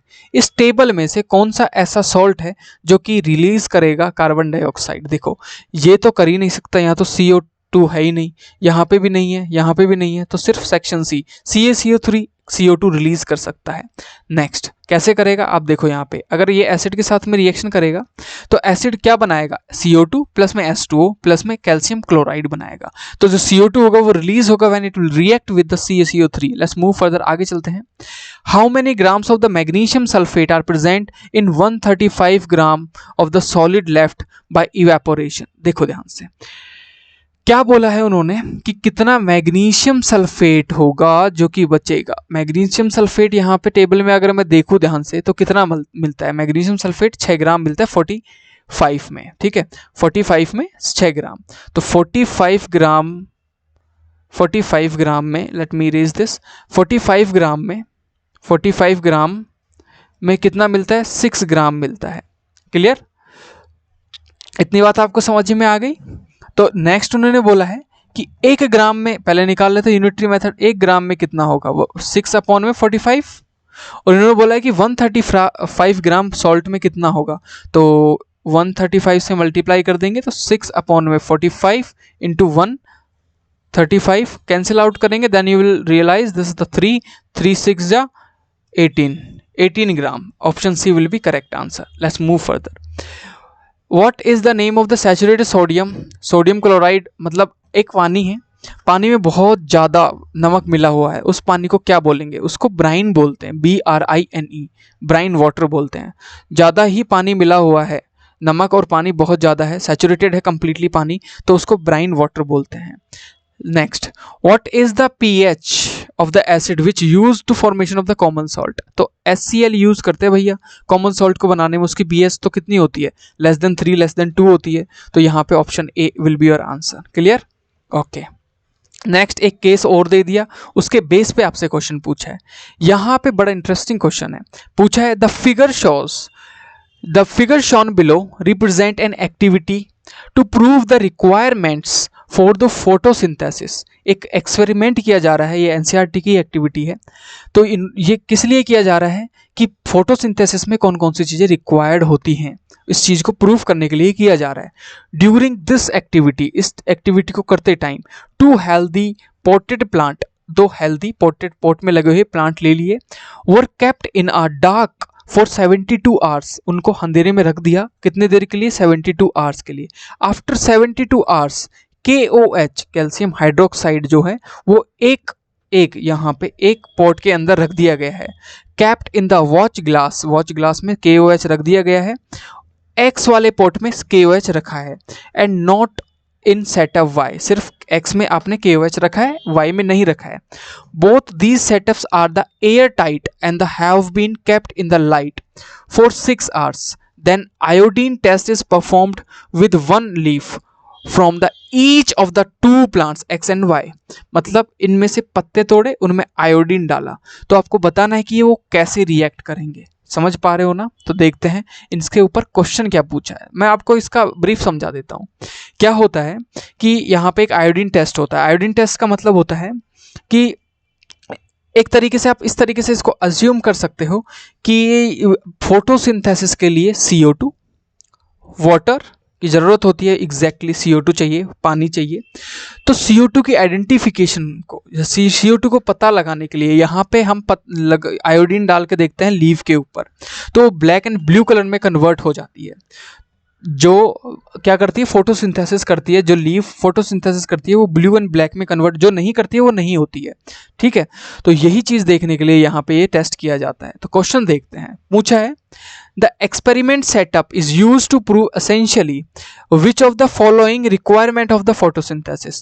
photosynthesis में कौन सी चीज को देखने के लिए essentially इसको किया गया है। तो photosynthesis में कार्बन डाइऑक्साइड की प्रेजेंस को देखने के लिए, photosynthesis में सबसे इंपॉर्टेंट जो गैस होती है कार्बन डाइऑक्साइड, तो कार्बन डाइऑक्साइड को देखने के लिए किया गया है, तो option C will be your answer. जो KOH रखा हुआ है वो यहाँ पे रखा गया है, बिकॉज यहाँ पे वो क्या देख पाता है, कार्बन डाइऑक्साइड को एब्जॉर्व कर पाता है। द फंक्शन ऑफ KOH का फंक्शन क्या है, कार्बन डाइऑक्साइड को एब्जॉर्व करना है। बिल्कुल, कार्बन डाइऑक्साइड जो निकलती है उसको एब्जॉर्व कर लेता है, ठीक है, जो आसपास होती है जिसको फोटोसिंथेसिस के लिए चाहिए आपके प्लांट को, उसको खुद एब्जॉर्व कर लेता है, प्लांट को नहीं देता है। Next, which of the following statement shows the correct result of iodine test. सबसे पहले मैं आपको आयोडीन टेस्ट समझा देता हूं। देखो, आयोडीन टेस्ट कुछ नहीं होता है, आपने क्या किया, एक पत्ता लिया और उसको एक कार्बन डाइऑक्साइड वाली जगह पे रखा, मतलब वो फोटोसिंथेसिस कर पा रहा है, मतलब कार्बन डाइऑक्साइड अवेलेबल, ठीक है। जहां पे अच्छे से कार्बन डाइऑक्साइड अवेलेबल था वहां पे अच्छे से क्या हुआ, फोटोसिंथेसिस हुआ। और उस पे अगर आप आयोडीन डालोगे जिसपे कार्बन डाइऑक्साइड प्रेजेंट था, फोटोसिंथेसिस हुआ, तो वो ब्लू एंड ब्लैक कलर में कन्वर्ट होना स्टार्ट कर देता है। जहां पे फोटोसिंथेसिस नहीं हुआ वहां पे वो कलरलेस रहता है। क्लियर, जहां पे अच्छे से कार्बन डाइऑक्साइड प्रेजेंट था वहां पे वो ब्लू एंड ब्लैक कलर होता है। तो यहां पे हमने क्या किया था, एक्स के अंदर कार्बन डाइऑक्साइड को क्या कर लिया था, खींच लिया था, सक आउट कर लिया था। कार्बन डाइऑक्साइड को खींचने की वजह से वहां पे आपको कोई ब्लू ब्लैक कलर नहीं दिखाई देगा। तो blue black colour would be obtain on the leaf of Y plant and no change in the colour of the X plant. बिल्कुल, B option is the correct answer. जहां पे photosynthesis नहीं होती है, जहां पे CO2 प्रेजेंट नहीं होता है वहां पे कोई चेंज नहीं आता है, आप आयोडीन डालते रहो, लेकिन जहां पे फोटोसिंथेसिस हो पाती है वहां पे चेंज आ जाता है। क्लियर, ओके, तो यहाँ पे बी ऑप्शन आपका करेक्ट होगा। Let's move further. Which of the following steps can be followed for making the apparatus air tight बनाने के लिए हम क्या क्या करेंगे, placing the plant on glass plate, बिल्कुल ग्लास प्लेट के ऊपर उसको रखेंगे, नीचे से हवा नहीं जाए, तो ये तो फर्स्ट तो ठीक है। यूजिंग सक्शन पंप, नहीं यार ये थोड़ी ना कर सकते हैं। Applying vaseline to seal the bottom of the jar, yes, vaseline एक तरीके से सीलिंग करने के लिए काम आता है, एक तरीके से आप बोल सकते हो फेविक्विक जैसा होता है, इसको यूज करते हैं, तो third is also correct. Creating vacuum create नहीं करना है, वैक्यूम बिल्कुल क्रिएट नहीं करना है, नहीं तो CO2 प्रेजेंट नहीं रहेगी। तो first and third is the correct answer, first and third किस में दे रखा है, option C. Okay, let's move further. यहाँ पे एक और केस का क्वेश्चन है और this is the last question. Noor नाम का एक लड़का है, a young student was trying to demonstrate some properties of the light in her, मतलब लड़की है, ठीक है, इट्स ओके, नूर तो लड़की होगी ना। Her science project work she kept X, कोई भी एक एक्स है वो इनसाइड एक बॉक्स में रख देती है, एक डब्बे में एक्स को रख देती है, as shown in the figure. आप बोलोगे फिगर दिखाओ, ये इस तरीके से एक्स को रख दिया, दिस इज एक्स, रख दिया। रखने के बाद में and with the help of the laser pointer made light rays pass through the holes one side of the box, एक साइड से वो रेजर को पास करवाती है। she had a small butter paper screen to see the spot of the light being cast as the emerged, मतलब सामने इस तरीके से इन्होंने एक रे पास करवाई और वो सीधी निकल गई।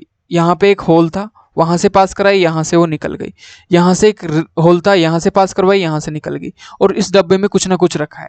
अब क्वेश्चन इस एक्सपेरिमेंट से है, पूछा है what could be the X that she placed inside the box make the ray behave as shown.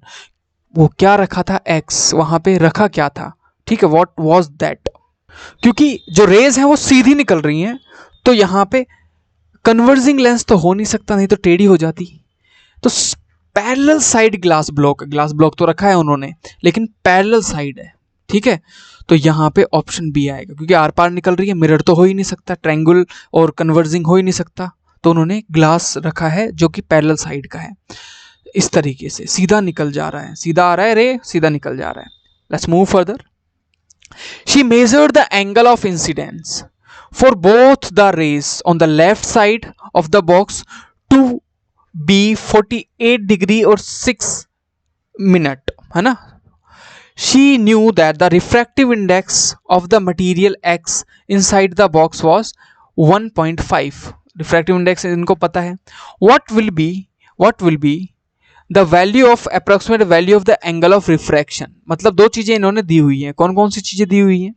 पहला तो इन्होंने बोला है कि यहाँ पे she measured the incident angle, incidents angle दिया हुआ है कितना, एंगल ऑफ इंसिडेंट दिया हुआ है आपको कितना 48 डिग्री एंड द 6 मिनट या फिर 48.6, और रिफ्रैक्टिव इंडेक्स भी दिया हुआ है, कितना है रिफ्रैक्टिव इंडेक्स 1.5। तो इन्होंने पूछा है कि ये बताओ जो रिफ्रैक्शन, एंगल ऑफ रिफ्रैक्शन होगा वो कितना होगा। तो यहाँ पे एक रिलेशन होता है रिफ्रैक्टिव इंडेक्स का साइन आई अपॉन में साइन आर का, वो समझो कैसे होता है, उसका यूज करके हम इस क्वेश्चन को सॉल्व करेंगे। तो जो रिफ्रैक्टिव इंडेक्स की वैल्यू होती है, रिफ्रैक्टिव इंडेक्स की जो वैल्यू होती है वो होती है साइन आई अपॉन में साइन आर, और यहाँ पे रिफ्रैक्टिव इंडेक्स है भैया 1.5 इज इक्वल टू साइन आई की वैल्यू कितनी है यहाँ पे 48.6 डिग्री अपॉन में साइन आर आपको निकालना है, ठीक है। और यहाँ पे एक चीज़ और दी हुई है कि जो वैल्यू होगी ये 48.6 की वो होगी 0.75, तो 1.5 is equal to 0.75 divided by sine r. इसको सॉल्व करेंगे तो sine r is equal to 0.75 upon में 1.5, यहाँ से यहाँ पे 10 लिखेंगे, इसके नीचे लिखेंगे 100, मतलब कुछ इस तरीके से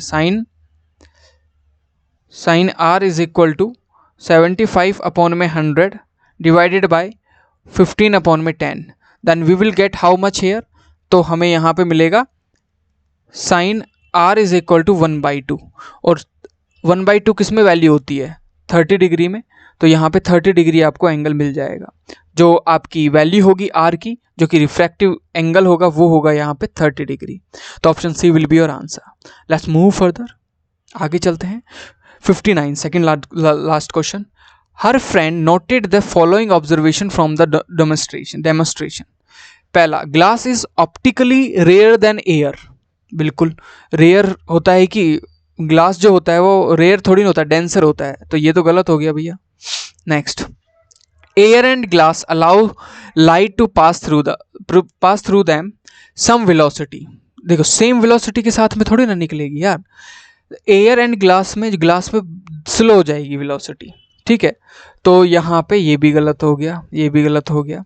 air is optically rarer than glass, बिल्कुल जो एयर होता है वो रेयर होता है, मतलब डेंसिटी दूर दूर होते हैं उनके पार्टिकल्स, तो थर्ड इज द करेक्ट।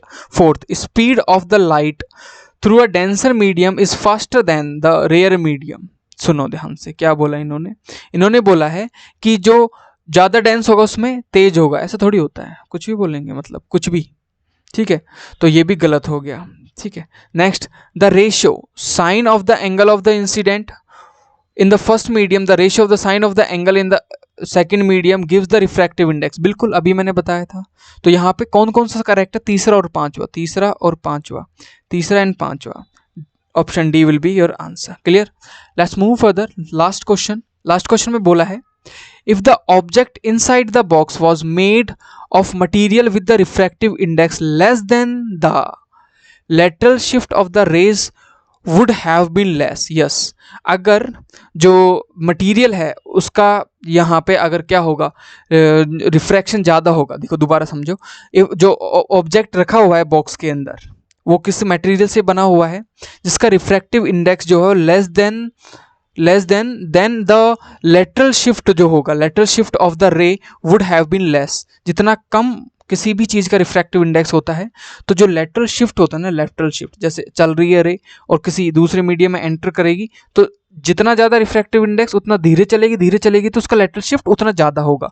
जितना रेयर मीडियम होगा उतना वो सीधा चलती जाएगी। तो यहाँ पे लेटरल शिफ्ट ज़्यादा होगा, और अगर उसका जो इंडेक्स जो है वो लेस होगा तो वहाँ पे स्पीड तेज होगी तो लेटरल लेस होगा। तो option A will be your answer. दोबारा समझो, ऑब्जेक्ट रखा हुआ है उसका रिफ्रैक्टिव इंडेक्स क्या है, लेस है। रिफ्रैक्टिव इंडेक्स जिसका भी लेस होता है उसकी वेलोसिटी ज़्यादा होती है। वेलोसिटी किसी की ज़्यादा है, मतलब यहाँ से चल रहा है दूसरे मीडियम में घुस गया, यहाँ पे भी वेलोसिटी ज़्यादा है, तो उसका जो लेटरल शिफ्ट होगा, जितनी ज़्यादा वेलोसिटी से घुसेगा तो बहुत कम लेटरल शिफ्ट लेगा, लेकिन इसकी रिफ्रैक्टिव इंडेक्स ज़्यादा है तो वेलोसिटी कम हो जाएगी और ये बहुत ज़्यादा लेटरल शिफ्ट ले लेगा, बहुत ज़्यादा लेटरल शिफ्ट ले लेगा, बहुत ज़्यादा लेटरल शिफ्ट ले लेगा। क्लियर? तो जितना कम आपका रिफ्रैक्टिव इंडेक्स उतनी ज़्यादा वेलोसिटी। आप तेज तेज भगते जा रहे हो, बहुत स्प्रिंट लगा रहे हो आप, तो आपको अचानक मुड़ना है तो आप कैसे मुड़ोगे? थोड़ा सा मुड़ोगे, थोड़ा सा फोर्स लगाओगे। लेकिन आप धीरे धीरे चल रहे हो तो बहुत गाड़ी चला रहे हो तो आप बहुत स्पीड से गाड़ी चल रहे हो, जो अचानक मोड़ते हो तो थोड़ी सी मुड़ती है और मुड़ के चली जाती है। बस इसी तरीके से है, बस science is a common sense. तो option A will be your answer. If you have any doubt till now please write in the comment section.